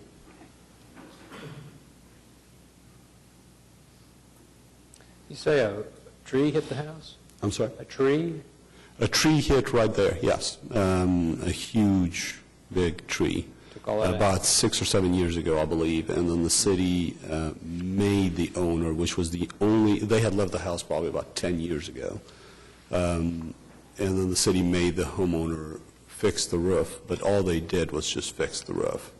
And water still went in and rotted that portion of the side.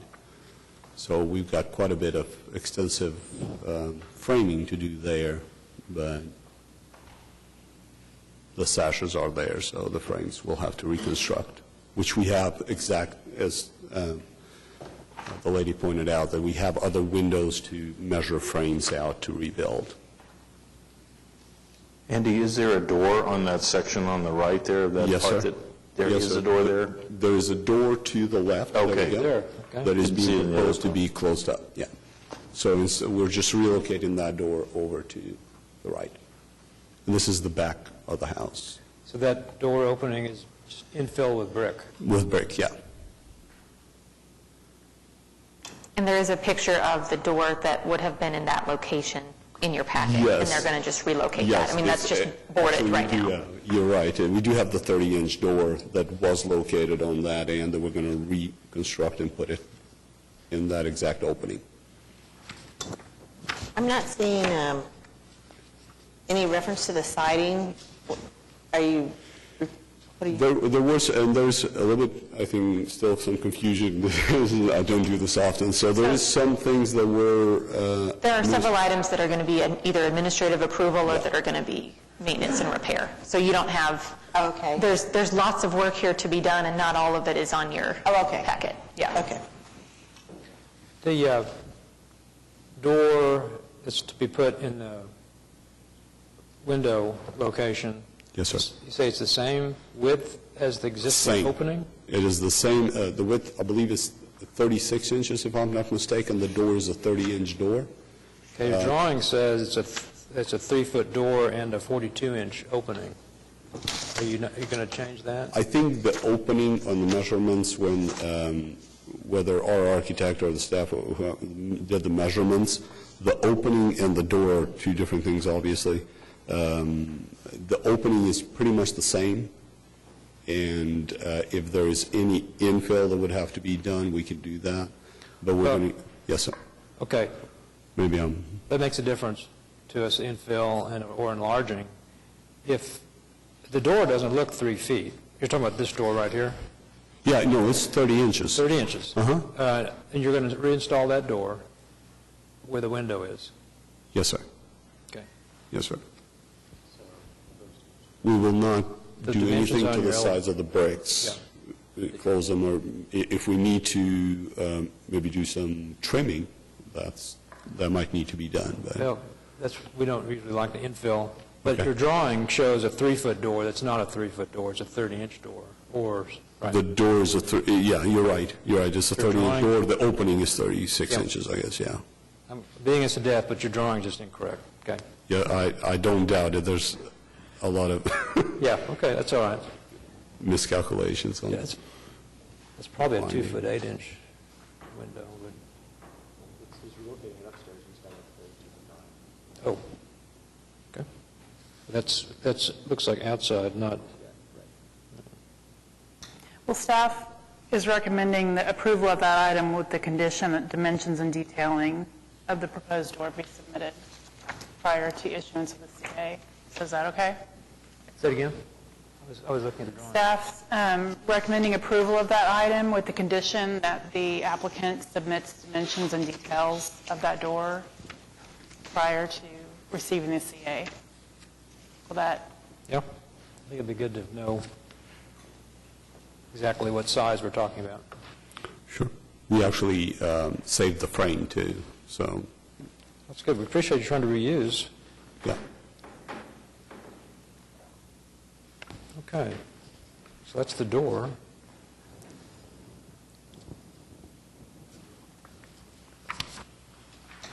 and item 2, reconstructing second story with the back windows. I think we've kind of already gone over that. Yes. You're just, I'm reconstructing the frames. We have the sashes. okay. So there will be no size difference. No size difference Okay. at all. So on that, we might want a condition that historic sash are to be reused and details of frame reconstruction submitted to staff. It's the sashes that were in the house, actually. In item 3, relocate window, is that Yeah. moving the one from the first floor? Exactly, you're right.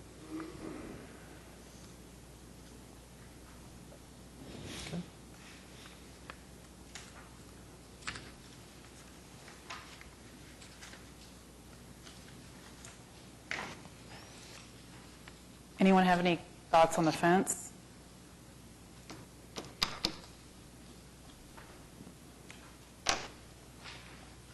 So the side that's going to be outside the typical is because it's up next to a commercial or a church, the church, right? Yeah. Yes. So, They also keep a really mean dog at that church that you would need a taller fence. I think that dog doesn't know that he can cross that fence. He can't, yeah.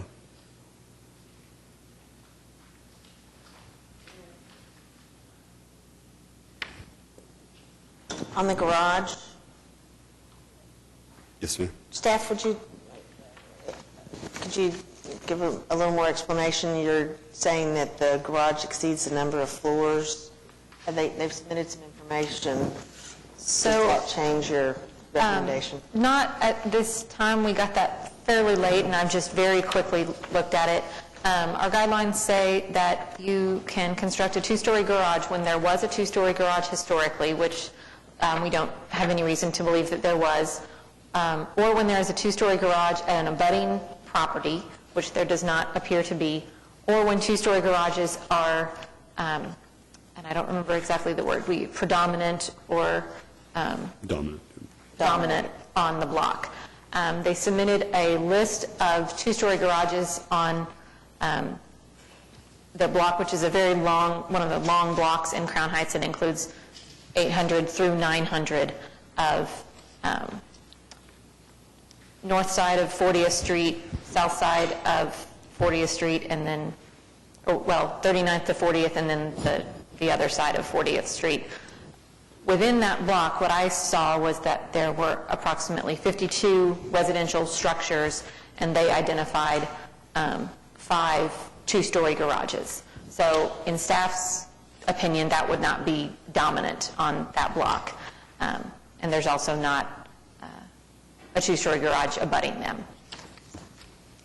Does not appear to be in the guidelines. I'm sorry, what's that? Does not appear to follow the guidelines, the two-story garage. In looking at that,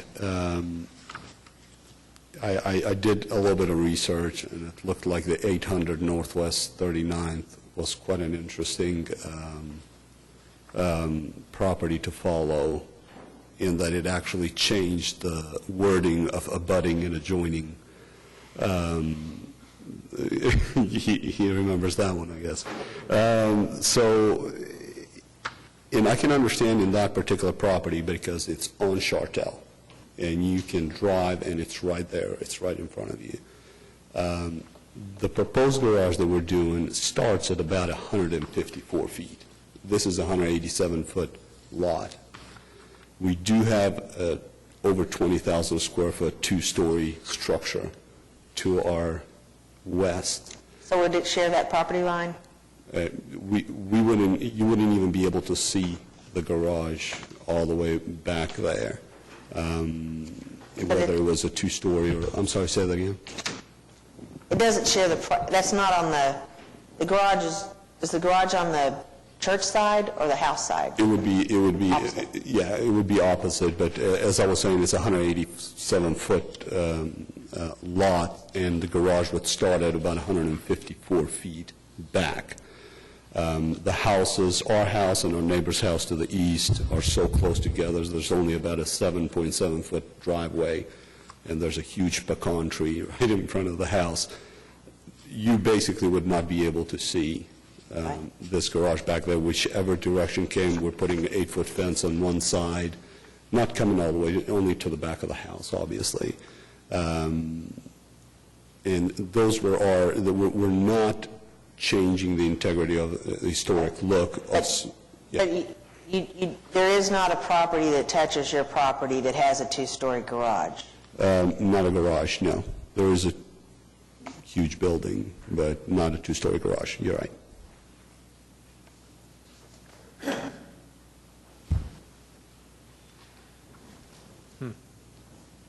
Katie, I'm sorry, I hate for you to help us so much, maybe just me, but in regards to the heat and air, could you Yes. just briefly give us a... So we typically require that mechanical equipment like HVAC, et cetera, be located in the backyard or far enough back on the side that it can be screened by a fence and not visible. The applicant has indicated that they need it in that location because of the configuration of where various equipment needs to go within the interior of the house. But just based on what the guidelines say about that, I think we recommended continuance of that, and that's for you all to consider. That picture right there, if you go back it's a nice trash can right there. To the left of it, basically you can see the upper window. Just in front of it is where the HVAC unit is going to be, where the furnace is going to be. So obviously that would be the best location for the condenser to be put in. And we propose to screen it with landscaping. Right. We are entertaining a possibility of putting it on the east side of the property. The only problem is that the driveway where it starts and where the house is 36 inches, and the condenser is 40 inches. So it would actually come onto the driveway. Doesn't sound like it'll fit. We would have to move the driveway a little bit, which we have 4 feet to the side. Oh.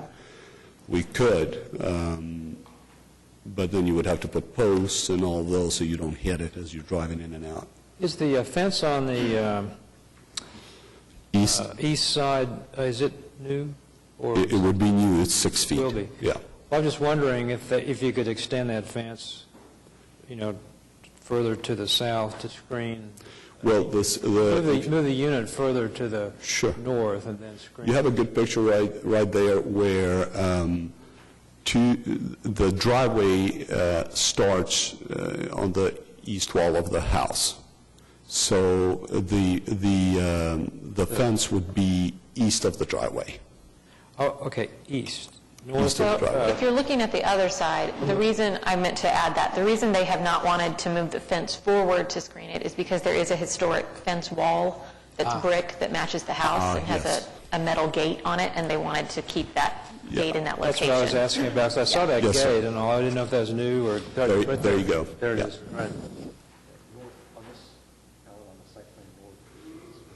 I understand what you're saying. Bring that further south. So this would be the west fence, bring it further south and close that, but obviously we wanted that nice iron gate. You could leave that gate and build a screen fence in front of it and just have like a little area there that where the unit is, and leave what's there right now. You would just provide access to that screened area. Sure, and You if don't take it out, in other words. Are you saying just build a short brick wall in front of the unit? No, I can't see what's there. It looks like a brick wall and a gate. Yes, sir. Extend out from that, leave that there, and build a screened area for the unit. Could they just do maybe a low brick wall instead of the Planting? planting I mean, it's That's painted possible, brick, too. so they could paint that, and then you could see, if it was short, you could still see kind of the gate in the back, then you wouldn't have to do Could be the height of the units, which is usually just the about height of the unit. 3 feet or something. Next to the house, you're saying? Yes, Right. just one way, I mean, it doesn't have to be closed in, just a short wall in front of. My only thought about that is that you would be putting it right in front of that architectural Oh, the gate? You'd like to see the gate. But you're not going to see the gate, you're going to have to landscape the heat and air, so, the heat and air is going to be in front of the gate. But right now, his proposed location is right behind that huge tree. Yes, sir. Yeah. That's a good screen. So that's going to help with his screening. Yes, sir. Not that the tree is always going to be there, but neither is any kind of landscaping. Yeah. Now that I know that you want to see the gate and keep it, maybe that location with additional landscaping. And trust me, having it right next to a parking lot where somebody can just back up and pick that up, it's not... So the guidelines say that it needs to be screened. Not just with landscaping? The guidelines say service and mechanical equipment are commonplace, but their presence must be minimized by appropriate placement and screening. A planted screen is preferred, and a fence screen is also acceptable. So we actually encourage green Yeah. as opposed to permanent bushes of structures. some kind. Yeah. And then we repeat, mechanical equipment must not be located in public view, equipment must be screened. So those Right. two kind of... Tree would work. One of the, and I didn't mention this, but one of the reasons why the HVAC contractor was asking for one of these sides is the length of the line that goes all the way to the back of the house would exceed, I guess, some kind of requirement that they have. Okay.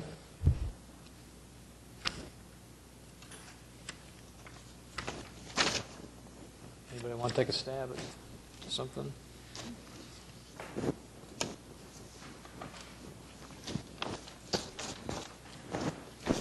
I will be happy to try.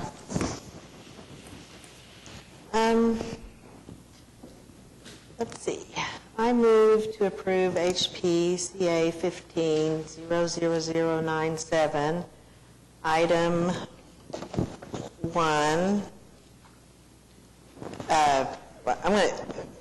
Let me try this. Item 1, 2, and 3, with the conditions that the final measurements be submitted to staff for the size of the back door in its new location, and for the window in its new location, and that the condition for item 2 would be the historic sashes to be used, and drawings submitted to staff for that, to ensure that the trim matches the existing.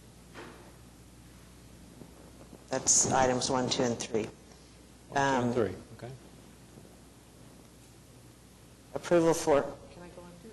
Let's maybe just see what it's... Okay. Them separate? Okay, I'm done. Okay, is there a second? Second. Been moved by Joe Meacham, second by Jeff Parks. All in favor? Aye. Opposed? Okay. Approved for those. I approve to move HPCA 15-00097, item 4, install the fence with unique, okay.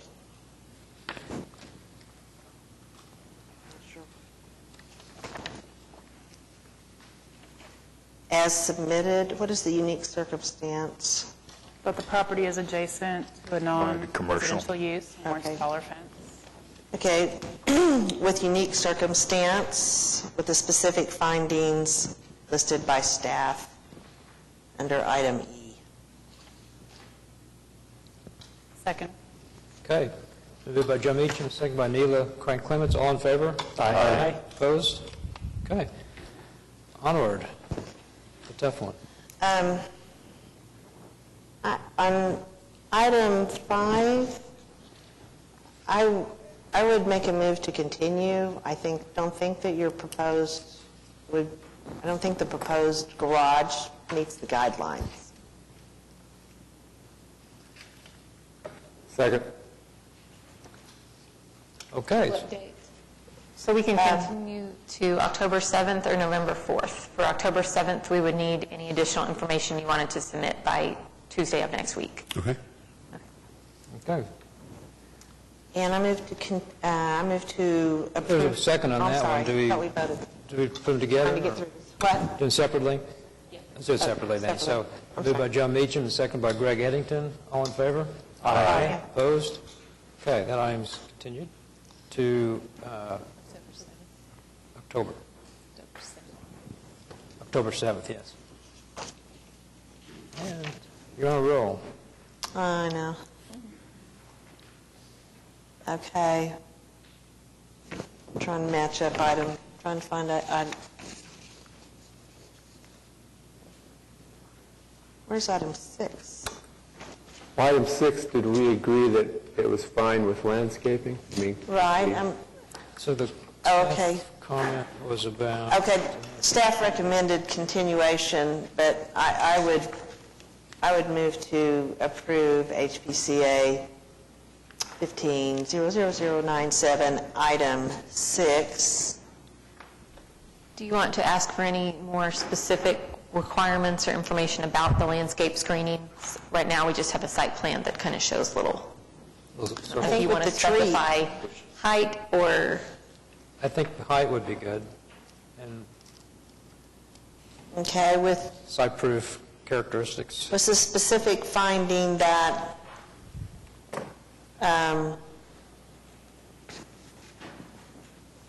the unit be landscaped with plantings with a minimum of at 36 inches. Or tall enough to Or the screen, height of the unit. tall enough to screen the unit, that additional information be submitted to staff with information on the plantings and the height of the unit. Sure. Makes sense. Yeah. Do you like that? Well, I feel uncomfortable. We just generally don't ask for specific landscape plans. Well, when the guideline actually calls out some sort of screening around the unit. It seems so And landscaping impermanent. is It's a functional characteristic, not really aesthetic, it's just... Okay, We have... a landscape plan. We do have multifamily properties that have been cited various times for not maintaining their landscaping Oh, okay. screening. With the condition that a landscape plan for the screening be submitted to staff for approval. second. Okay, it's been moved by Joe Meacham and seconded by Jeff Parks. All in favor? Aye. Okay, item 6 is approved. Thank you. Thank you. On to next case. Take a break? Okay, it's, we'll take a 10-minute break till 5 after 4. Okay? Very good.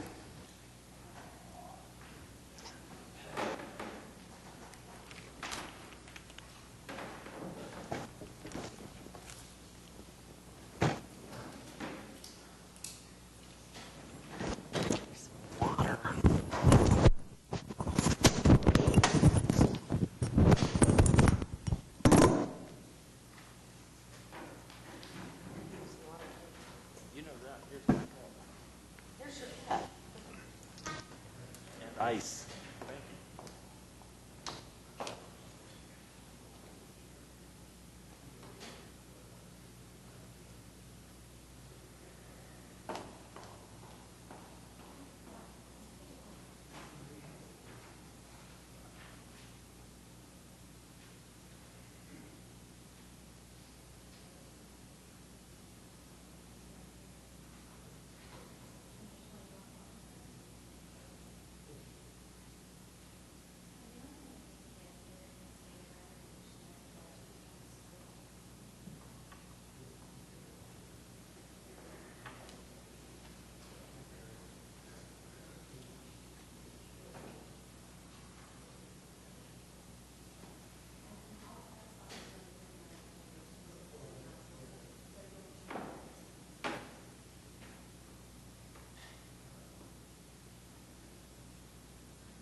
Financial.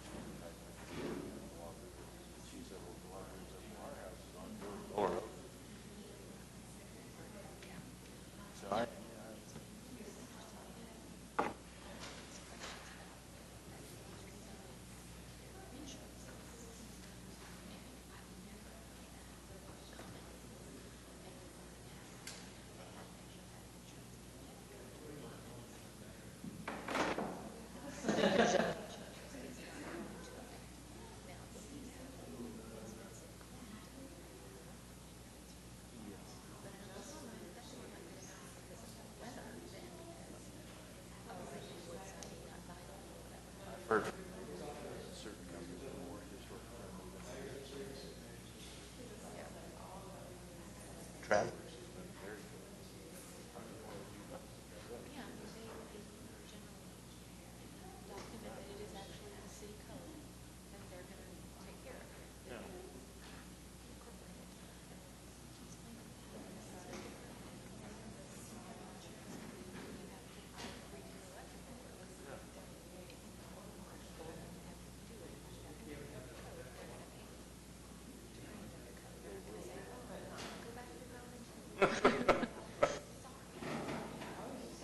It's old, we want to keep it old.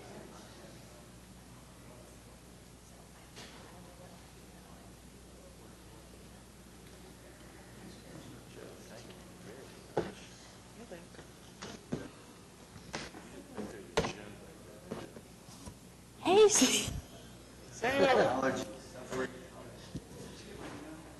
I saw both of them. Yeah, I saw both of them. I haven't done anything with them.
All right, we'll call back to order. Let's go to the next case. HPCA 15-00105 at 264 Northwest 36th Street, Edgemere Park, Ward 2, consideration and possible action on application of Zachary Schwab for certificate of appropriateness to, 1, install additional paving at driveway required. Okay, you're Zachary. I'm Zachary Schwab. It's really just a safety issue. This was done before I bought the house in 2010, and I'm actually in the process of selling it right now. It's under contract, and I just want to try to get this handled before I sold it. In the end, it just comes down to safety issue, and all the pictures are there. The neighbor was to my west, or my east, was allowed to build a half-circle drive in between them and their neighbor's house for the same issue. It's in the third or fourth picture, I think, yeah.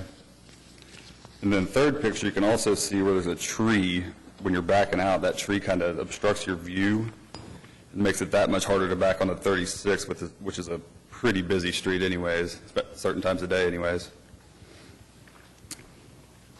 You're actually, that's actually on 36 and not where it goes up. Yeah, this is before it splits. Right, before it splits.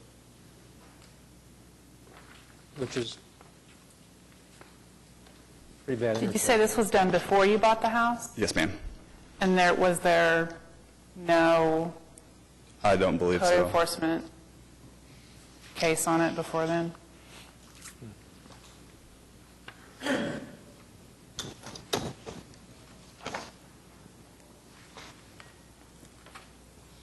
So how, just curious, how does this kind of case come about? That's what I was going to ask. And that's what I was going to ask.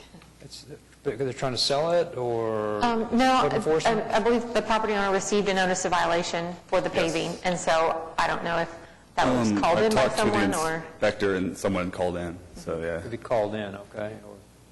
Recently, Yes. but it was done before you bought the property. Yeah, 2010. I mean, we had another situation on the same street, that different district, correct, in Putnam Heights, where we had stone for the same reason. We had them remove it. Say again? We had the same situation recently on the same street, actually, but Putnam Heights district, I think, where we had the stone, they had added stone to the yard, and for the same purpose, safety and backing the cars out, and we did deny on that one. This is a little more busy than Putnam Heights, I think. It gets down to 4 lanes here, and Right. it can get pretty hectic at times. It's funny. Can something like that be a special circumstance, Katie? One of the things on here I saw was it doesn't match the existing concrete, and if there's a way you guys would let me stain it to match what was already there, I could do that. I mean, maybe a few oil stains and some cracks. Katie, I'm sorry. There's a unique circumstance if you think there's a unique circumstance, so...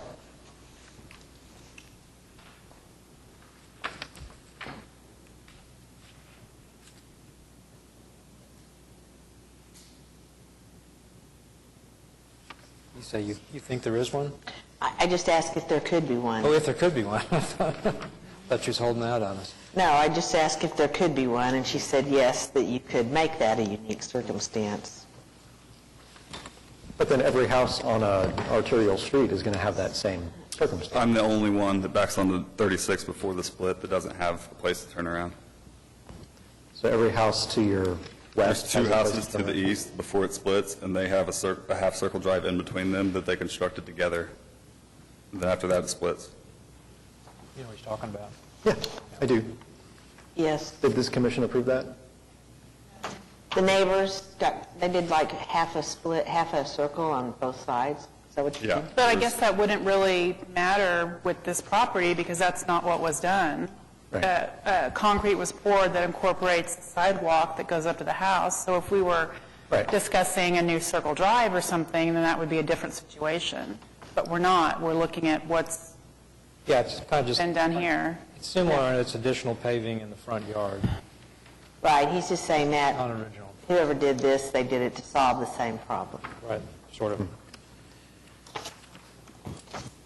Oh,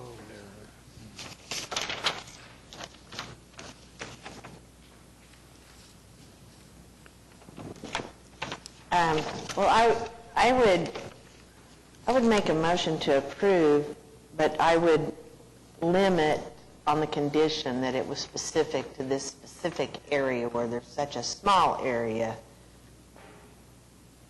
of houses and such a busy street. Would not apply to future deals. I don't know if we have another situation where we have 4 lanes in front of a residence. Maybe we do. A residence in a historic district. Would it be the only place? Might be the only place. I'm just throwing that out there. So basically, you're saying you want to move to approve this with the condition it not be precedent for future cases? Right. Well, and maybe that's a unique circumstance instead of a condition. Yeah. Because it's a 4-lane street. And I don't know if there's we have another street in the neighborhood. Maybe we do. I'm just saying that if we were going to do that, that would be a reason. I'm understanding of the problem, but... I understand, too. It is what it is. But It's also sort of a, I am but one. kind of a, On Pennsylvania, in Shepherd, we have garages that back out onto the side of the house, but we have garages that back out onto Pennsylvania with a new sidewalk that runs beside them.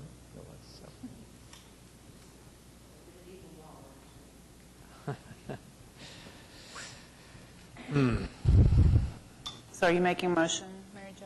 I was just saying, I was just seeking the potential of a unique circumstance if anybody was interested. testing the They water. make a motion, too.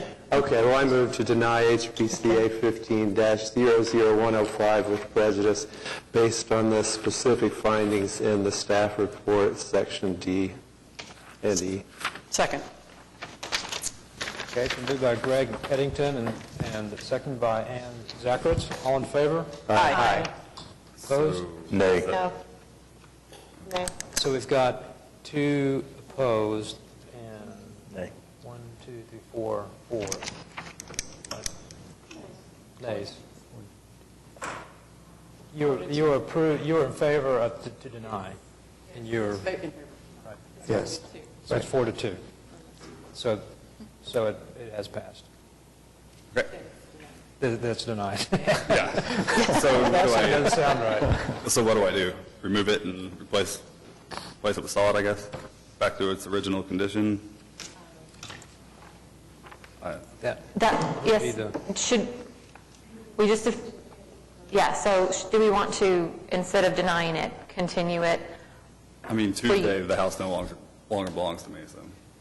Continue it with a... Continue it with the additional information that you come back with a proposal to remove the concrete, and then we can actually administratively approve that, I think. Okay. So how do we take that back? Did you just say that the house no longer belongs to you? As of next Tuesday, it will not. As of next Tuesday? Yeah. So he will not have any control over this at all. Unless he's supposed to remedy something before the Is house. that part of your contract? Yeah, is that a part? No, it is not. So- I'm going to have to talk with the buyer as soon as we leave here. And you're doing this... This house has been for sale for 10 months, and I couldn't sell it because of this situation. And then I finally found a single guy, 1 car. He said he can back out, go out on the street. And he bought it. And I'll talk to him and see what he says, but I don't know. So after Tuesday, won't it be the new owner's responsibility? Yeah. I didn't want to leave it with him like the previous owner did with me. Under the circumstances, it seems more reasonable that you would continue this. Seems what? More reasonable that you would continue the application. Yeah, continue this and give him time to talk with the buyer and to come back and propose a change. So how do we take that We back? need to rescind the motion in a second. Okay, the same people? We would vote, first of all, to He has to reconsider. get permission to correct the condition that we told him to remove? He doesn't, but he won't have control over the Right, but the property next anymore. person would when we've denied their application to have this concrete there, and so they're going to move what we've told them they can't have, and they have to have permission to do that?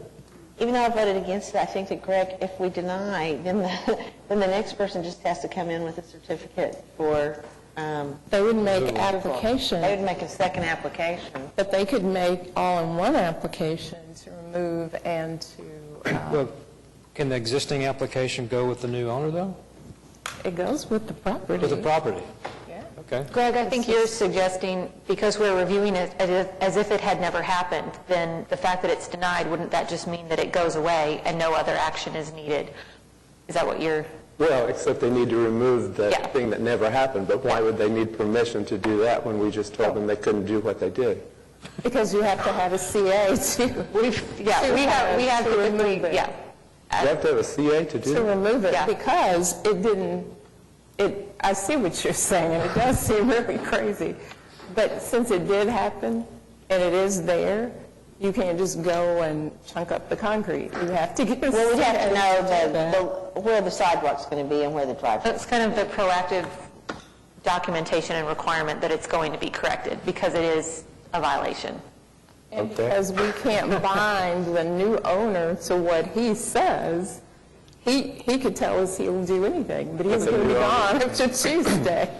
The new owner Kind can of take situation over with his continued If we- application here? If we continue the application, then the new owner would have an opportunity to come in and visit with us about it. You could, this person who is about not to own the property could add the new owner to the application, It goes along. take himself off. The application is still pending, or he could even withdraw it, have the new person submit his own application and be bound by whatever this commission says. But he is not going to be a part of any of it. And so if it's denied or if it's approved or whatever happens after Tuesday, that's not his concern anymore. So if we It's have a... really not my concern anymore, but for a safety issue, it's something that really, it's hard to pull out sometimes. When you're there between 4 and 6 in the afternoon, 7 and 9 in the morning, you have to wait 3 or 4 minutes sometimes, and then you'll still have cars stopping to let you in, so. I mean, Well, can't, he's going to have to do something, if it's left, regardless of what happens here. Obviously, how can they apply, I mean, if there's an open, continued application from one person, and then the new owner comes in, do you close that case if they want to open a new one? It would, So, go ahead. We've handled it a couple of different ways when we have a property in the midst of changing hands. It is not uncommon for someone to be about to buy a house and they want to get started and get approvals to do some work, but they haven't closed on it yet. So the current owner will submit the application and will list the buyer as the authorized representative. So he could add the buyer as his authorized representative. Or if the new owner wanted to submit their own application and deal with this themselves, then he could just withdraw his application and we would close it and move to the next one. So at this point, don't we ask the applicant which he would prefer? Isn't it up to him? Even, I mean, as of right now, he is the owner and this is his application. Right. would you like to be Since I don't denied? know the person that's buying it, I guess I just have to remove it, withdraw it. I mean, it's going to a realtor, and, I mean, I could get his name, obviously. But you're saying you want to withdraw your application? Yeah, it's either that or add him to it and drag him into this. If you don't Or we could deny it. know him, the denial is already there, so the next step would be for him to either withdraw it or there is an appeal process.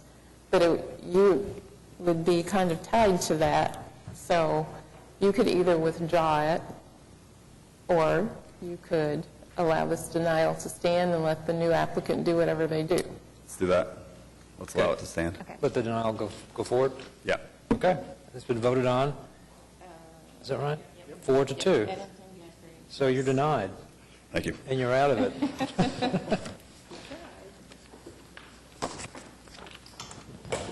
HPCA 15-00110 at 2137 Northwest 27th Street, Shepherd, Ward 2. Consideration and possible action on application of Kenneth Johnson for certificate of appropriateness to 1, replace siding on garage door required, 2, replace garage entry door required, and 3, re-pour driveway required.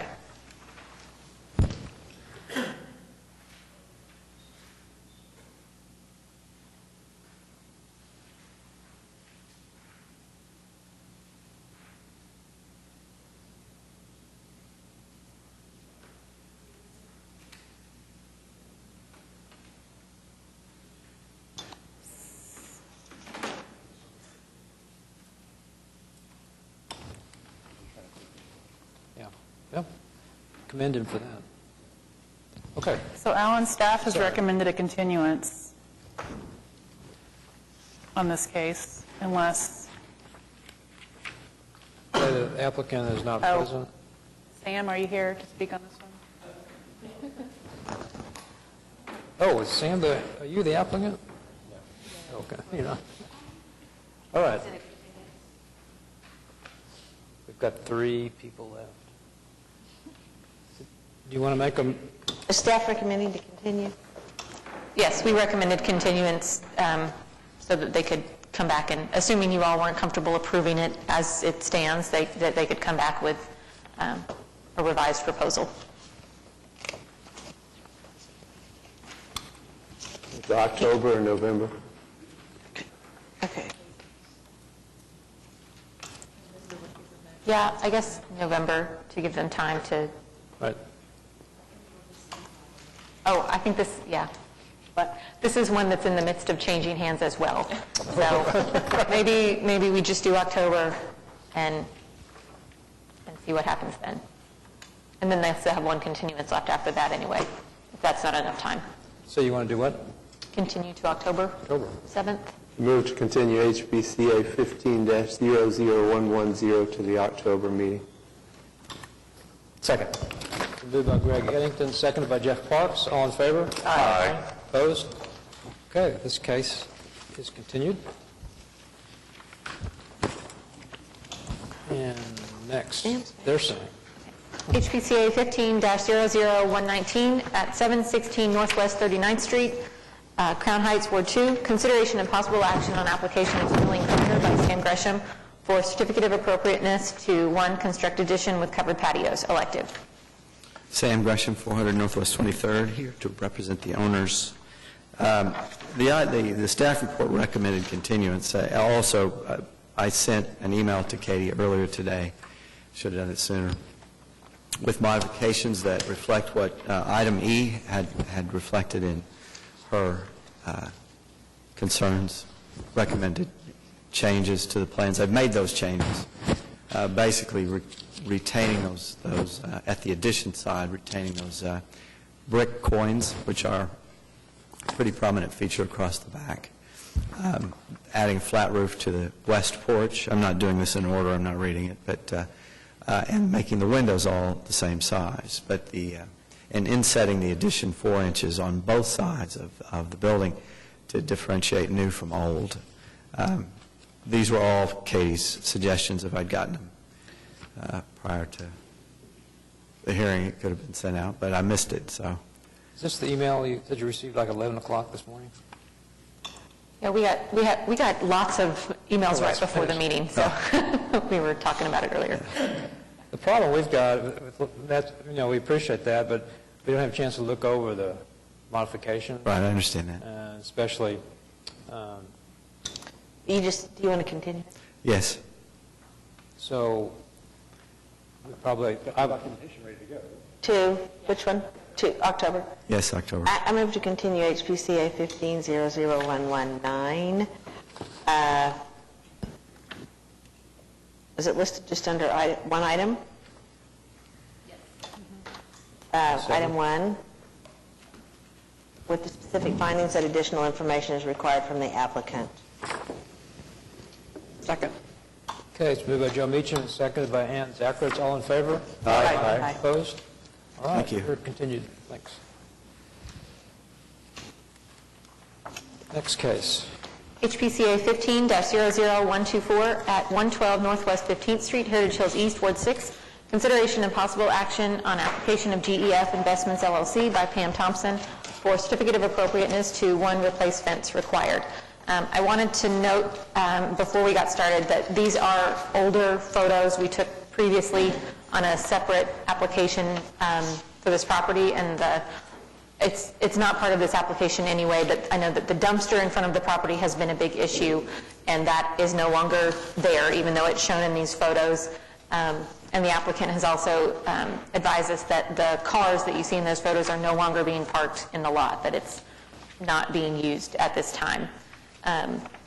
The portion of fence along the west side of the property was replaced without a CA or a fence permit.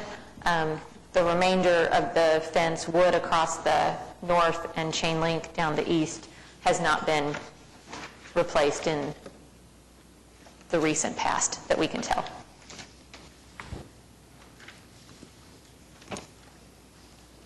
So this is to replace the fence on the...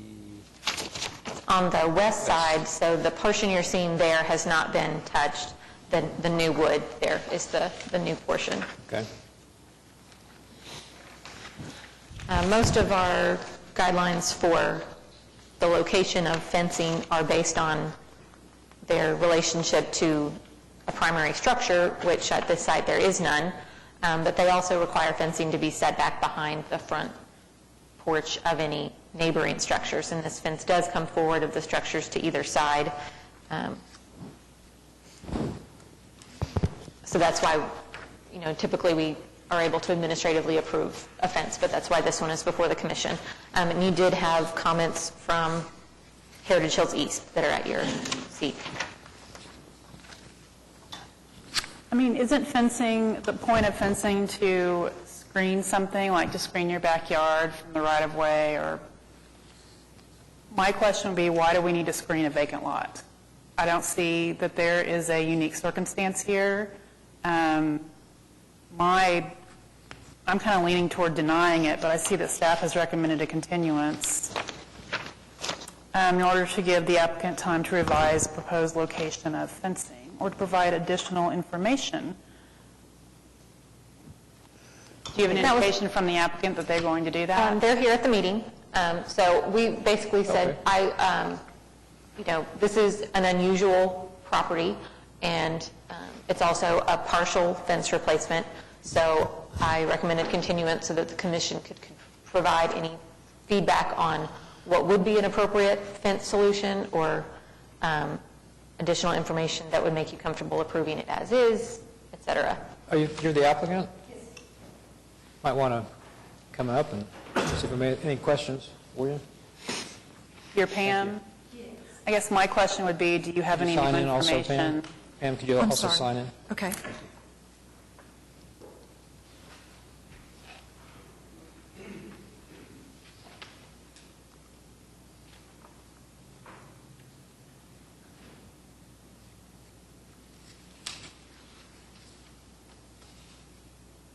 Okay, thank you. I'm sorry. Sorry, staff recommended a continuance to give you time to revise the proposed location of the fence or to provide additional information.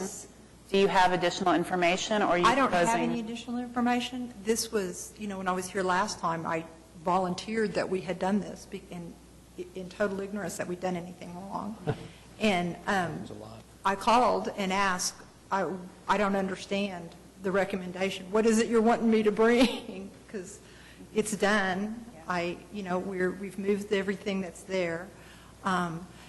I do like the fence because the property on my other facility backs up to this, and the property to our west is vacant, and there is a huge homeless problem over there with those homeless people breaking into that shed in their backyard. But if this is a vacant lot, what is your concern? There's a 4-car garage in the back. I mean, they're breaking into the shed. This is old. This is not all there. That's all gone.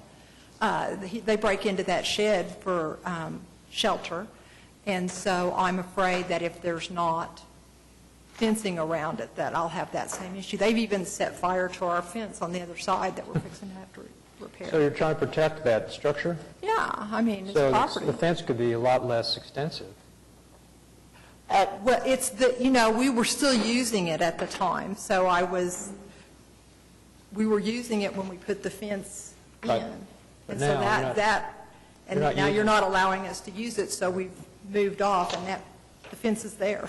Right. So if you modified the fence, it could be smaller to just protect your yes, sir. garage. So you said the white structure is no longer there? You didn't. No, I'm sorry, what? Could I have you look at this?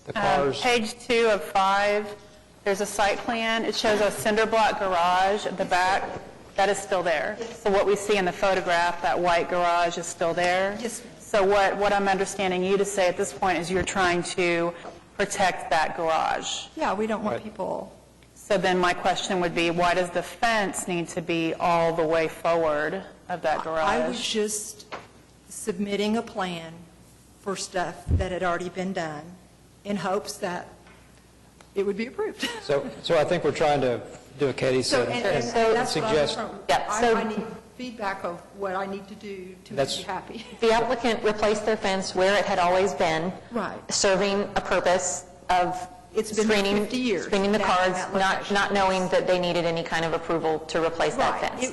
It came down to the storm of 12 when that 110-mile-an-hour wind came through, and Yeah, and so before coming up with new plans and proposals and getting bids to change it, which is what we often tell people that are coming in retroactively, is let's start with what you've got and see what the commission's response is So that's before we why go we're trying forward. to come up with the purpose of any fence would be mainly to secure the building that's there. But you installed it when you still were using it for the other purpose. I'm sorry, Did you install the fence when you were still using the property for the well, other the purpose? fence had been there, the fence Right. was there and in that location when we acquired the property prior to being incorporated into the historic preservation area.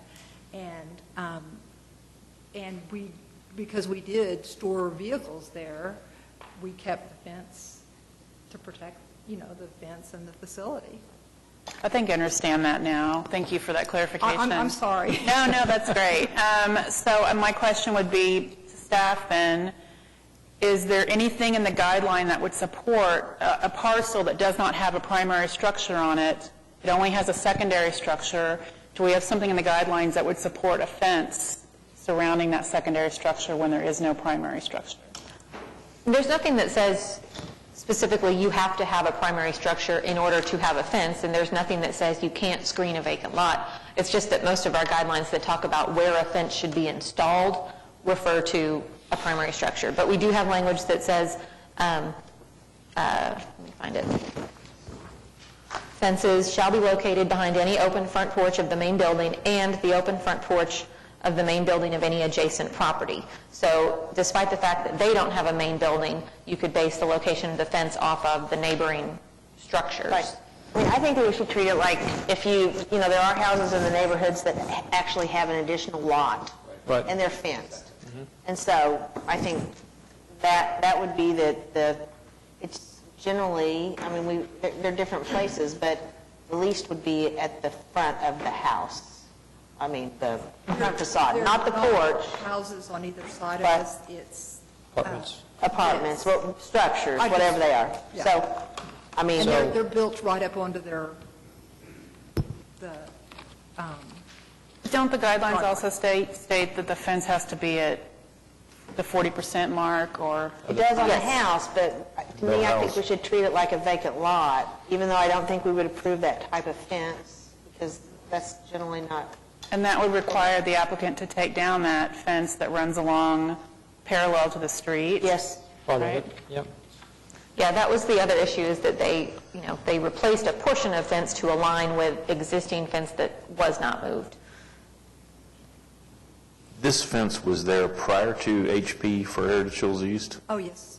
Yes, this has been there 50 years, So at is- least. I'm trying to think, And then you replaced part of it, With this part on this west side, when the the newer looking part Yeah, there. when back in 12, there was those real high winds that came through, and it just knocked them over. Took care of it. We try, and I even told you all about it, trying to show what, we were trying to be good neighbors and take care of things, and because people find our vehicles apparently unsightly, so we were trying to screen so nobody had to look at them. If it was there prior to HP, I mean, isn't that grandfathered into the... But when you make a change, then you're supposed to bring it into compliance with HP at the time you make the change. Yep, with things like fencing, or really with anything, once you touch the original. fabric that doesn't meet the guidelines, That's only then the it side has to part, come. right? The side fence, the newer one? Right. And I want to do what all makes you happy, but it's my understanding that the certificate of appropriateness is necessary I only have to have that because I have to get a permit from the city to replace the fence, but the city said I didn't need one, so I'm kind of lost about that. Didn't the city require a fence permit?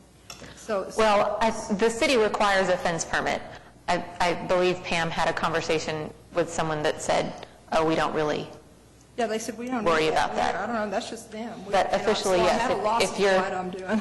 If you're replacing a panel or more of fencing, then a fence permit is required. If you're replacing more than 50% of a portion of fencing, then a CA is required. Yeah. So it's a little confusing, yes.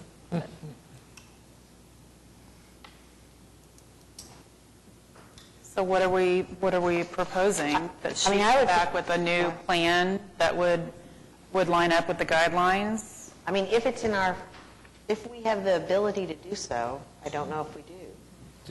To do so, I'm going to ask, I would say that to keep the fence, but the front of the fence line has to be even with the two apartments. I don't know if we have the ability to say that because we've got part new and part old. Rita, what do you?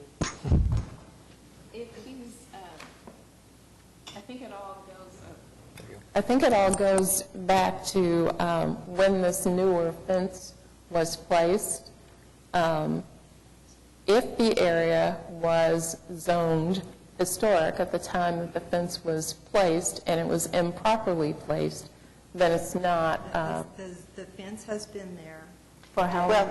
How long? But this section, I'm not really. Okay, but let's, just before you go there, we can only refer to it as the fence that always has been there if that's the exact design of the fence that's always been there. If when it was built, there was a chain link fence, and then 10 years later, there was a something else fence, and then that fell down, and then you put up this fence, then it's really, we can only talk about in my opinion, the time period that this fence has existed is when this exact style of fence material existed on that west side. Since you've had it, was always the same height, same exact size. You can't really quite see in that, where those two panels come together, the old and the new. I call them both dog-eared. Right. The old fence was that more pointy dog-eared. Right. You know. So are you saying that the front-facing part? See that right there, the front-facing? Right. Is that original? You've never changed that No. in 50 years? Well, no, I haven't owned the property for 50 years. Okay. But we've owned it since before it was. I don't think any wood fence lasts 50 years. No, I don't think so. No wood fence would last. But that fence has never changed since you owned it in? You know, I'm going to be real honest. I used to have a general manager that managed this property, and to my, I don't know. I can't answer that. I don't know. And it's a family thing, so hasn't always been me. And Right. And you see what we're saying? We're not just talking about the fence. Yeah. Because a fence could be a lot of different materials. We're talking about allowing the replacement of a fence that looks identical to, as a maintenance issue. Right. But, I mean, Rita, can we ask for it to be set back? We can. The difference that Commissioner Meacham is describing is the difference between a fence and this fence. Right. So if this fence is the fence that was in place for all time, and you're now... Since before, because Since not all before time, it was but before HP. Yes. You know, I don't. So we believe that it's not. We believe that it was fairly recently installed. Well, it's not recent. And so, because this is not a pre-HP fence, then the rules and regulations related to HP apply. And those rules describe, as has just been mentioned, the distance. But we don't know that it wasn't either, right? Well, the burden would be on the applicant. This is arbitrary to me, but... Yeah, the burden would be on the applicant to come forward to the commission with information that supports the application that you're making, which would be to keep the fence where it is. That's a prehistoric fence. We know that the portion along the west side is new. We've all established that. Mm-hmm. We do not know the age of the portion along the north side of the property, although the applicant believes it to have not been replaced in a very long time. You know, my mom passed away, and I came in to take, you know, and then we had a manager, and so there's been a lot of hands on it, and in my reign, I don't believe it's ever been, in the 15 years I've been here, that's been touched, but... So right now, I mean, the portion along the west side is the portion that they've been cited for, and that's what we've been addressing. So I think by all means, we can put whatever requirements we want on the west portion, but how do we treat the part that so far has not been touched? The part that has not been touched, in the zoning code, there's a provision that says you get to keep in place what you had before the code changed. Once the code changes, then as long as you leave it there and don't make any changes to the fence that you have, then you're still allowed to keep it in place generally. But if you make any change of any kind, then you have to make that change compliant with whatever the ordinance is at the time you make the change. So if this fence was there forever and has never been touched, but the ordinance changed about fences, then you're fine. But if you changed it at all, since it was first installed, then you may be subject to newer ordinances that have different requirements. Up on the north fence? Let's go with an A and a B here. Let's assume, let's do one, what do you want me to do if I come up with something that says this is the same thing, and B, what do I do if it's not? So that I can come, when I come back, I don't want to waste a lot of time. I mean, at the very least, what I'm trying to get at is it possible for us to, go ahead and approve what has been built if you move back that side along with the front to the edge of the existing apartments? You can leave the fence, but cut it back. Leave the fence on the west, but pull the north back to Pull the line north up back. with the front face of You could pull it back further. You could pull it back as far as you can use part of the new fence and put it on the front. I don't know. But I think really what we're looking at is getting the fence pulled back at least to the front of the apartments or further back.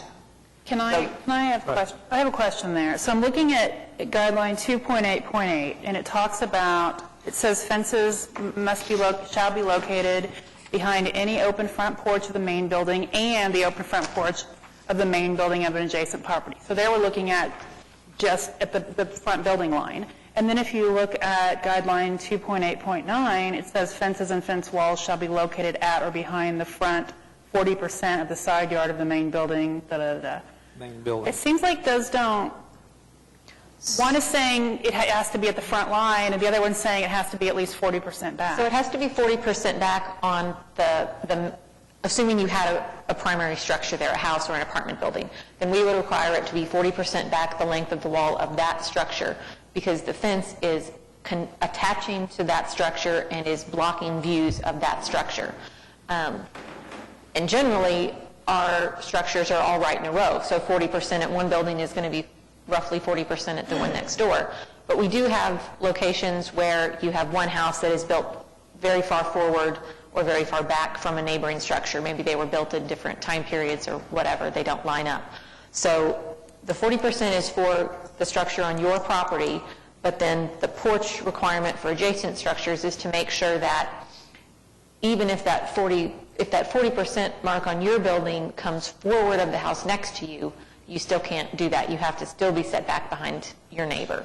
You can argue at the same time that if this fence is past that 40% mark, you're covering the side of the adjacent building.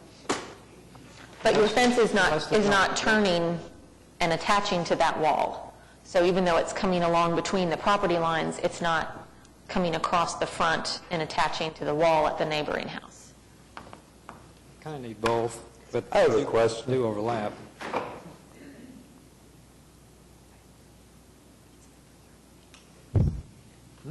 Katie, can I ask you a question? This is probably a stupid question, but is each direction of a fence considered a separate fence? I mean, we're talking about like this is two different fences. I mean, I would have thought it was one fence and a lot of it fell down. Yeah, I mean, I guess because this does connect all the way around, if, say you've got a house and someone replaces the fence on the east side of their house, but not on the west side, they leave that alone because maybe it's already 40% forward of the 40% mark. We don't go back and say, well, you have to change the west side too. But the fact that this does continue all the way around and is all attached to each other, even though a portion of it hasn't been replaced, we probably would appropriately treat it as one fence. Well, if that's the case, then doesn't it mean that we have jurisdiction or whatever on this one part, which is what Mary Jo was asking? Could we? I see what you're talking about. It's really good to have lawyers on the commission that bring up this kind of stuff. Here, we have regulations for different pieces of it. We were just talking about this 2.8.11 that says fences and fence walls are not permitted in front yards, which also goes with the idea that Neela just talked about, the distance from the front of the building. So if you were considering something to be consistent with these guidelines, it would seem that you would look at that one, speak up at any moment, Katie, and tell me how wrong I am. But if it's the front yard and this fence is in the front yard, the question that you were asking before about a fence and this fence and the distinction, if the applicant shows that the fence that is there right now matches the historical configuration and it approximates the historical appearance, which is what 2.8.11 talks about, then that's one thing for you to consider. But absent that proof, then you're looking at an application for a fence in a place with no historic support. And I guess I would say that we typically would, the way staff has usually told people with fences is even if it looks exactly like it always looked, even if it's exactly where it always was, it has to meet the guidelines. So despite the fact that you're replacing it exactly matching what was there, it has to go back. So I think, I mean, as far as the concern about can we require the front to come back even though that hasn't been touched, in one sense, you could say, regardless of that, we would not approve the part that has been replaced. Easy, I think.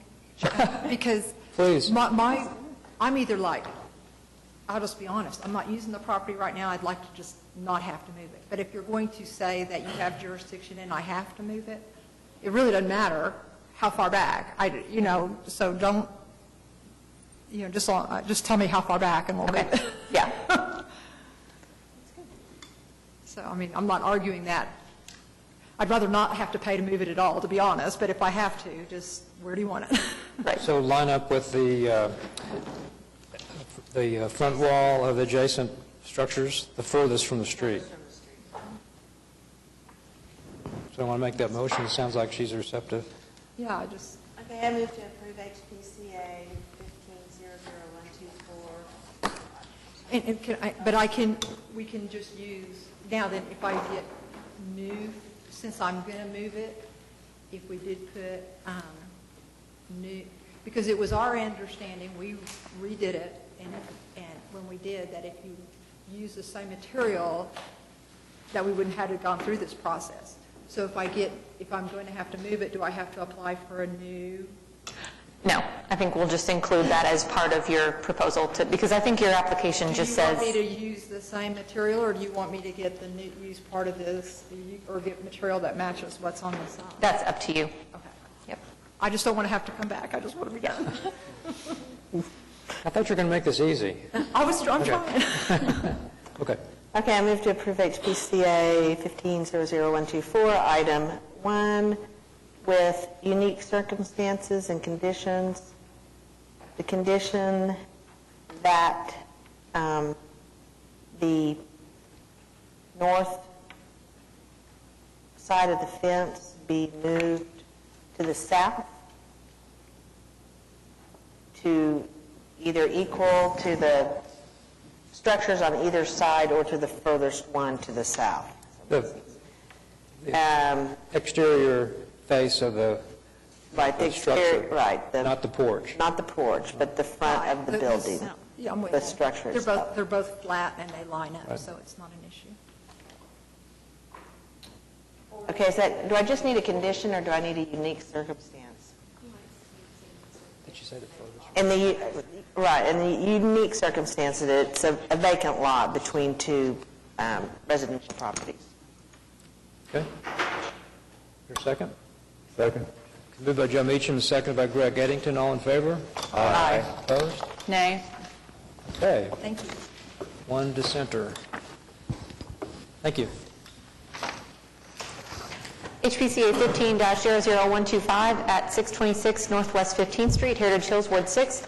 Consideration of possible action on application of Brian Carlozzi for certificate of appropriateness to 1, construct balcony at porch, elective; 2, remove 2 windows and replace with French doors, elective; 3, construct fireplace, elective; and 4, construct counter for appliances, elective. And I am Brian Carlozzi. Okay. And you did receive comments from Heritage Hills at your seat. Okay.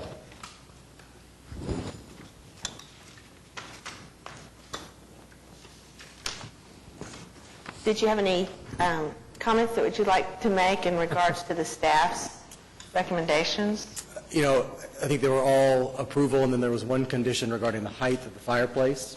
And as soon as I saw that, came in the mail, I think yesterday or the day before, I sent a proposed revision to try to limit that footprint of the fireplace. I think the height is somewhat important to the design of it, but what I proposed was to reduce the width by 3 foot 3 inches, and then reduce the height by 8 inches. And I do have 15 copies of that revision. And so what would the total height of the chimney with the chimney top thing on it be? It would be 7 foot 7 from the top of the deck surface and 9 foot 7 inches from elevation. Instead of the 10-foot 3. Correct. Yeah, an 8 foot reduction in height and then 3 foot 3 inches in width to try to minimize that impact. And I concur. I think that would be a good idea. So we support that, the idea of minimizing the footprint. There's those.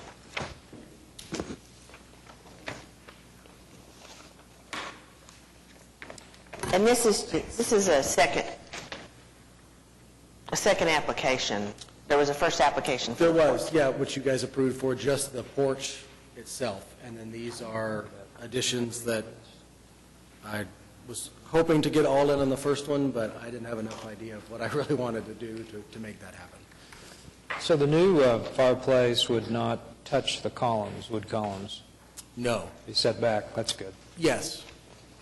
Yeah, it sits on its own foundation and footprint. It has nothing to do with the current structure as far as its support.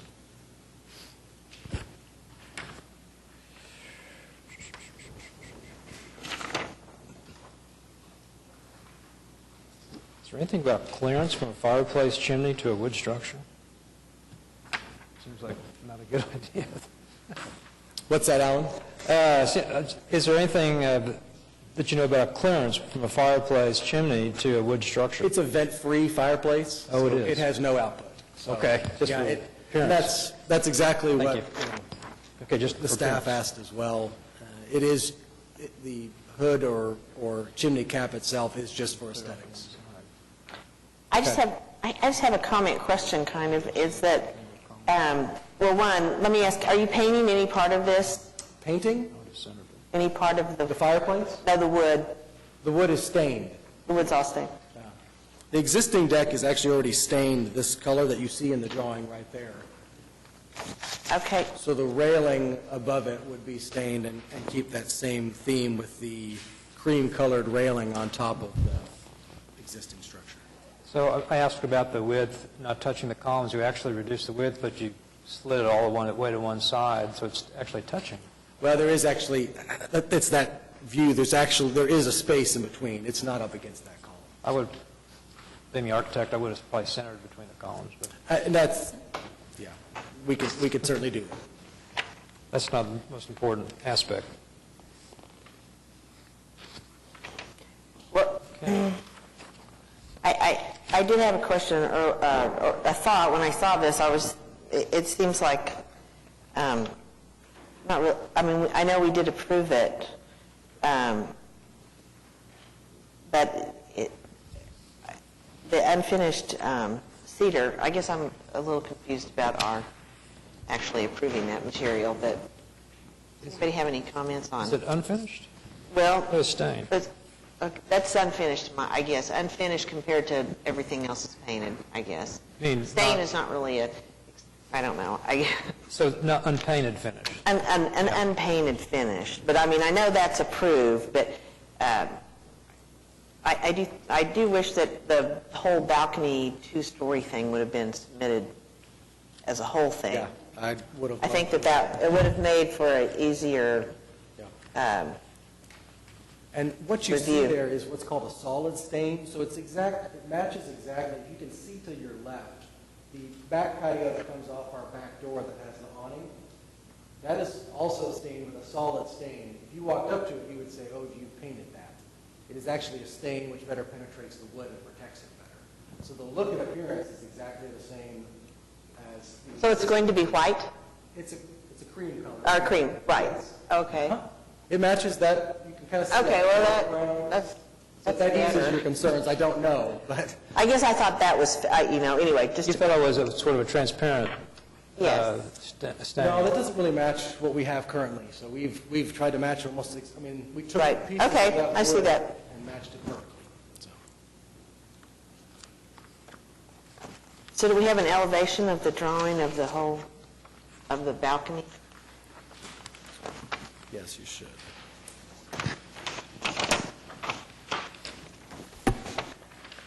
Yes.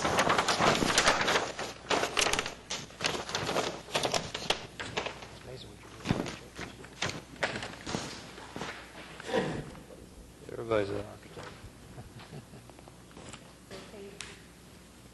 6 of 17, I believe? Mm-hmm. Is that right? I don't think that your drawing is matching your finished product on your railings and the height. On the drawing, there's 42 inches. With the existing height? Uh-huh. Yeah, that may be a typo on my part. I believe they are 36. So that may be a typo from the previous one. I can verify that. And the same on the number. On the bottom, you have, it looks like less, what do you call those? Spindles? Yeah, the spacing requirement was whatever the permit. We had to have a certain distance between each, Okay. a minimum distance between each picket, so that's... 4 inches. Yeah, I drew those pickets myself, so that they're probably not to perfect scale. Yeah, you're... Okay, and then the bottom, were these the drawings that were, the bottom shows some kind of wood siding, but in reality, we have a brick wall? No, it's, the brick planter was there. And Oh, okay. We didn't move that ever, and that siding is a 4-inch on center, that is stained, and it is there, as designed. Okay. You walk between it? It's hard to stand.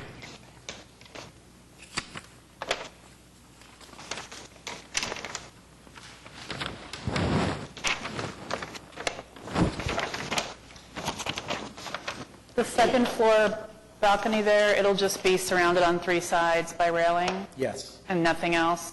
No other No. change? No, we have young children, so that will be a very secure area.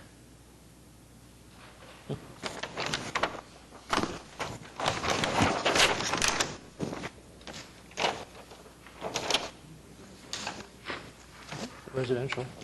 Right. Yep.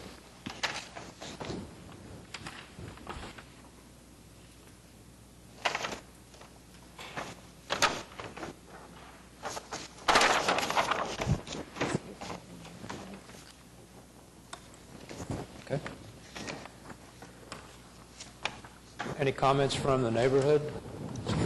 Notice representative. Behind you there. Howdy.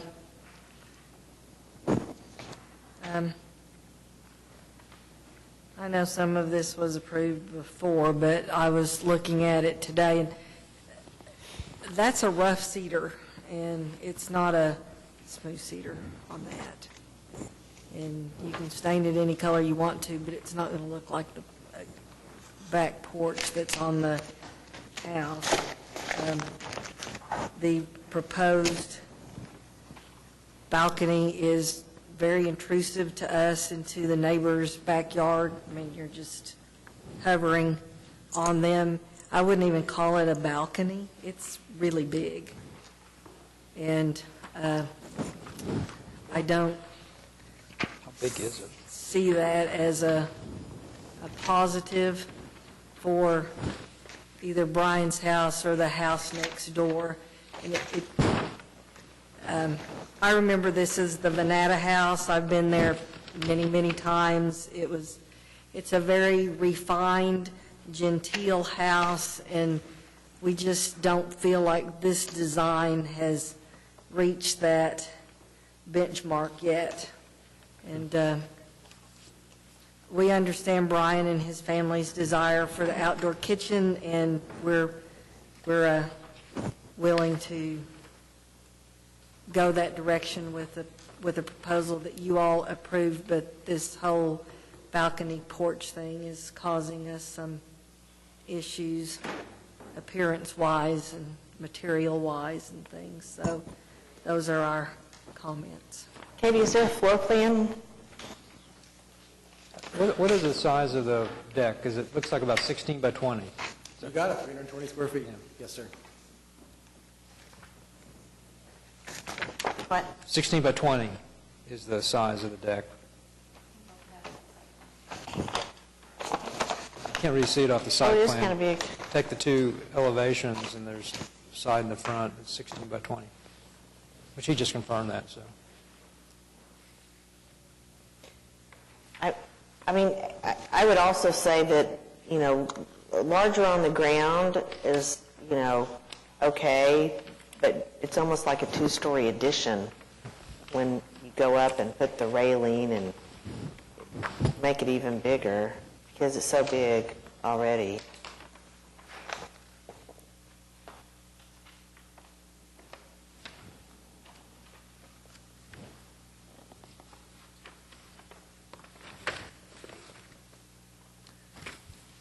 I have a question. So, if you did put a rail around this, how would you get to it? That's part of the application on the windows and doors. Oh, is it? Okay, I missed that part. We haven't even talked about that at all. So you would replace 2 windows. If you look at that There's a- image in the PowerPoint on your screen, the 2 center windows above the deck are proposed to be replaced with French doors. French doors, got it. The 2 on the sides Got will it. remain. So is that visible from the street? So this is a corner lot, so the backyard is essentially visible from the side street. Because we also had another one in Heritage Hills where we had the balcony. We had a discussion over changing doors and windows on a side balcony. But they wanted to use it also as a, balcony. I forget what we did on that, but, yeah. Did they change the railing too? Want to? I don't really. I know they had windows, and they wanted to drop one window Right. down to be a door to exit out onto a, Right. kind of like and a little even that, terrace. we made them move, I think the last one. How did we do it? Well, that was an existing historic side porch that had a pretty significant parapet, and they just dropped the sill of the window to the ground. And I don't recall which, I think they had proposed to do it with several windows, and the commission limited them to one window and felt that it was far back enough that it wasn't going to be visible above the Did they want to parapet. add a railing or just as is? They didn't propose a No railing. railing, couldn't remember.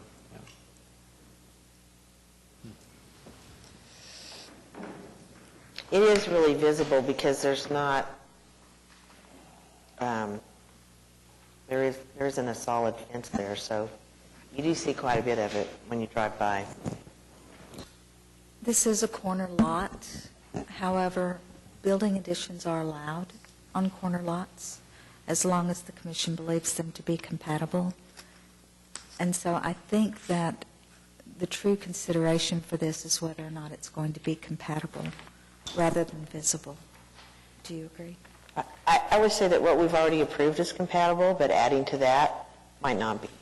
In looking at this before and then the after, the height of the existing structure kind of, works with the back porch structure and height. If you went above that, plus modify the windows to add doors, which would be very visible, I think that starts becoming a lot more of a visible change, in my opinion. They turned off our air conditioning. What do you guys think?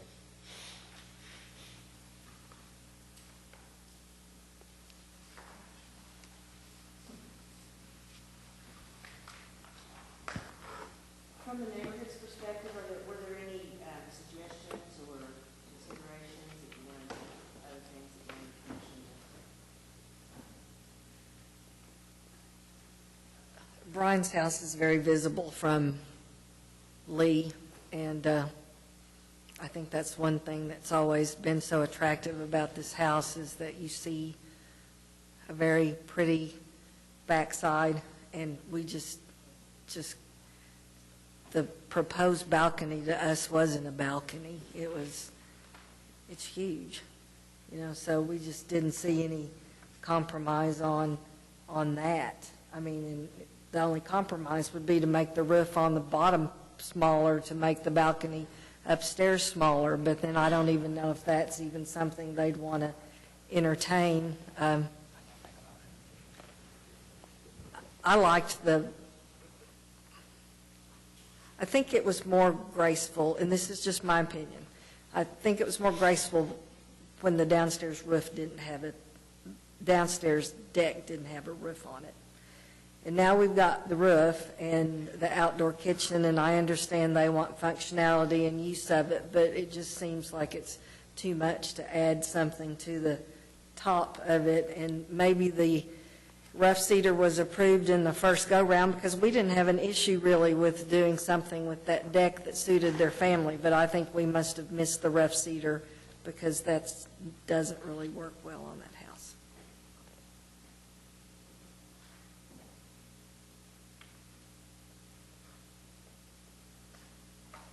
There are balconies in Heritage Hills that are little wrought iron balconies that aren't very deep, and the house that you all were talking about earlier is Tom Ward's house on 15th Street, and his parapet on that is above legal requirements, so we did advocate for one door onto that so they could come off of the master bedroom, but it was an existing part of the house. And so we're kind of in this limbo here of something that's not proposed as an addition, but is, in my mind, way more than a deck. And so I don't know that it is, it just doesn't seem to quite meet the standards of what the ordinance is designed to, the end product.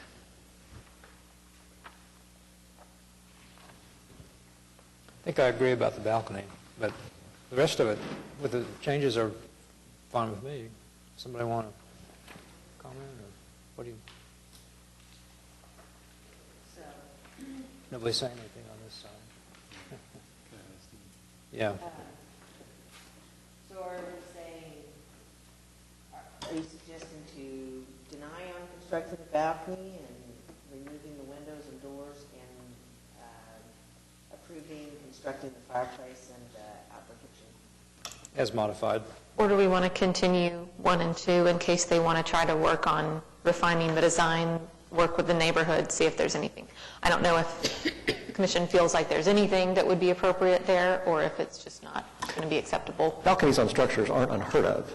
Balconies of this size are kind of unheard of. So I'm not opposed to a different solution to it, but this is kind of well beyond what is appropriate. So I would be in favor of a continuance on 1 and 2 if you want to work on alternate solutions for balcony up there. Yeah, I just don't know what those alternate solutions would be. I mean, if we change the facade of it, and I assume you've seen it since it's stained. I saw it today or yesterday. Okay, so you've seen it stained and you've seen the matching colors of the existing deck. So you've seen it, it still looks very rough to you. It does. Yeah.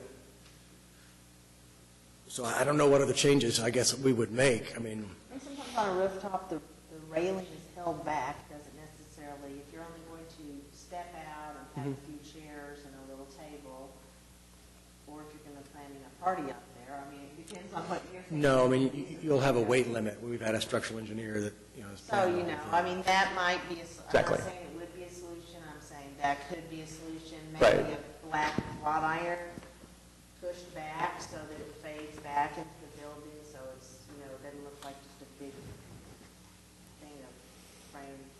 I'm not saying that There's also modifying the windows, and it's visible from the street, and, so. I mean, if you'd be interested in exploring that, we could do a continuance for those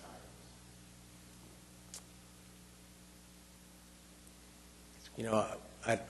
I don't know how the iron would fit with the existing wood. I'm not- I can't think aesthetically. Right. But it would not be right there. I'm saying, I don't think that, Yeah. just to have some appearance that it's smaller, that might be a goal. I'm not saying that's how to. I think that some of the issue is that it really was part of the first application, that whole, and so this is kind of like adding to that. Yeah, and absolutely. that's kind of the issue. No, absolutely. Absolutely. As far as the fireplace and the kitchen, in particular the fireplace, I mean, I would like to move forward with those. I hate to come home and tell the boss I didn't get at least the fireplace done, because we'd like to get started on that. If that's where we're going to stand, if we're going to deny, I don't mind, we can reapply, I guess, with another design some other time. We can continue it so that you can. If we could continue that it, one, we could continue it to November. but I don't want to continue the other two, so if that's. Right, no, we can, Just $100, I'm not worried about $100. No, we're saying move to approve fireplace in the kitchen. Okay. And continue One the and two. balcony and the window doors. Yeah, that is more than fine. We don't really anticipate starting that until the spring anyway, so that's fine. I would say November, please, if I could get November, because I certainly won't be able to come up with a solution. I won't be able to do October, so if we could continue to Sure. November, please, that would. Okay, be most you wanna appreciated. formulate that, Joe? What's that? But Jeff started to make it. Oh, you did? Thank you, all right. I would move to approve HPCA 15-00125, item 3, construct fireplace, and item 4, construct counter for appliances.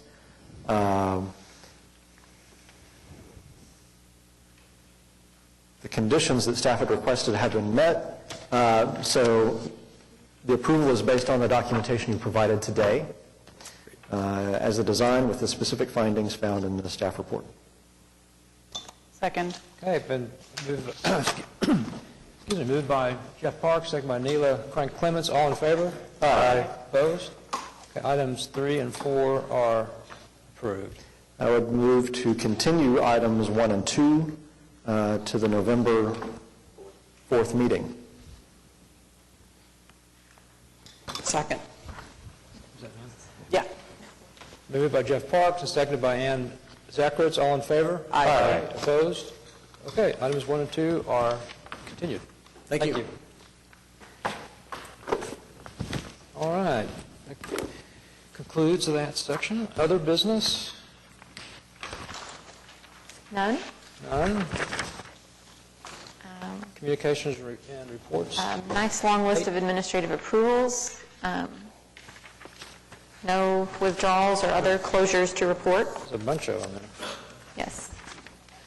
City Council, we have none listed, but the City Council did recommend the Santa Fe Depot National Register nomination yesterday, so that will move on to SHPO and the National Park Service.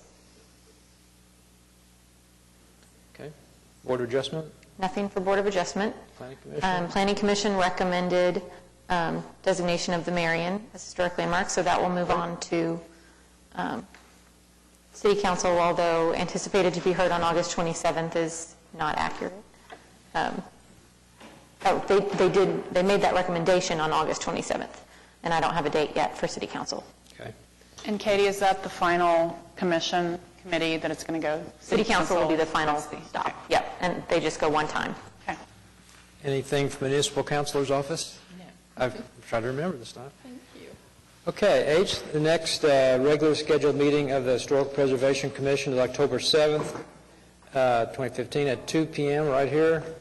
New applications were received yesterday, September 1st. New information continued from today's meeting, on projects continued from today's meeting, must be submitted to staff by 4 o'clock p.m. Tuesday, September 8th. The next regularly scheduled workshop for the Historic Preservation Commission is December 8th from 11:30 p.m. to 1:30 p.m. at 420 West Main, Suite 900. Any items from commissioners?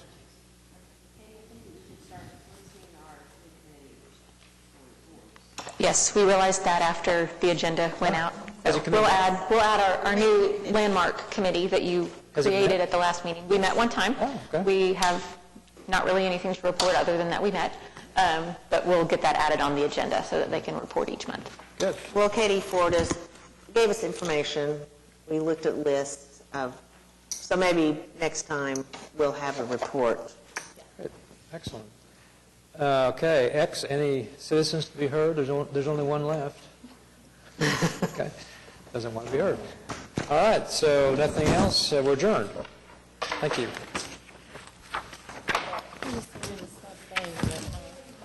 Not for adjourning. Well, I said I was doing it for adjourning. And then at last it's fun, huh? Yeah, nobody's here. It's no effect.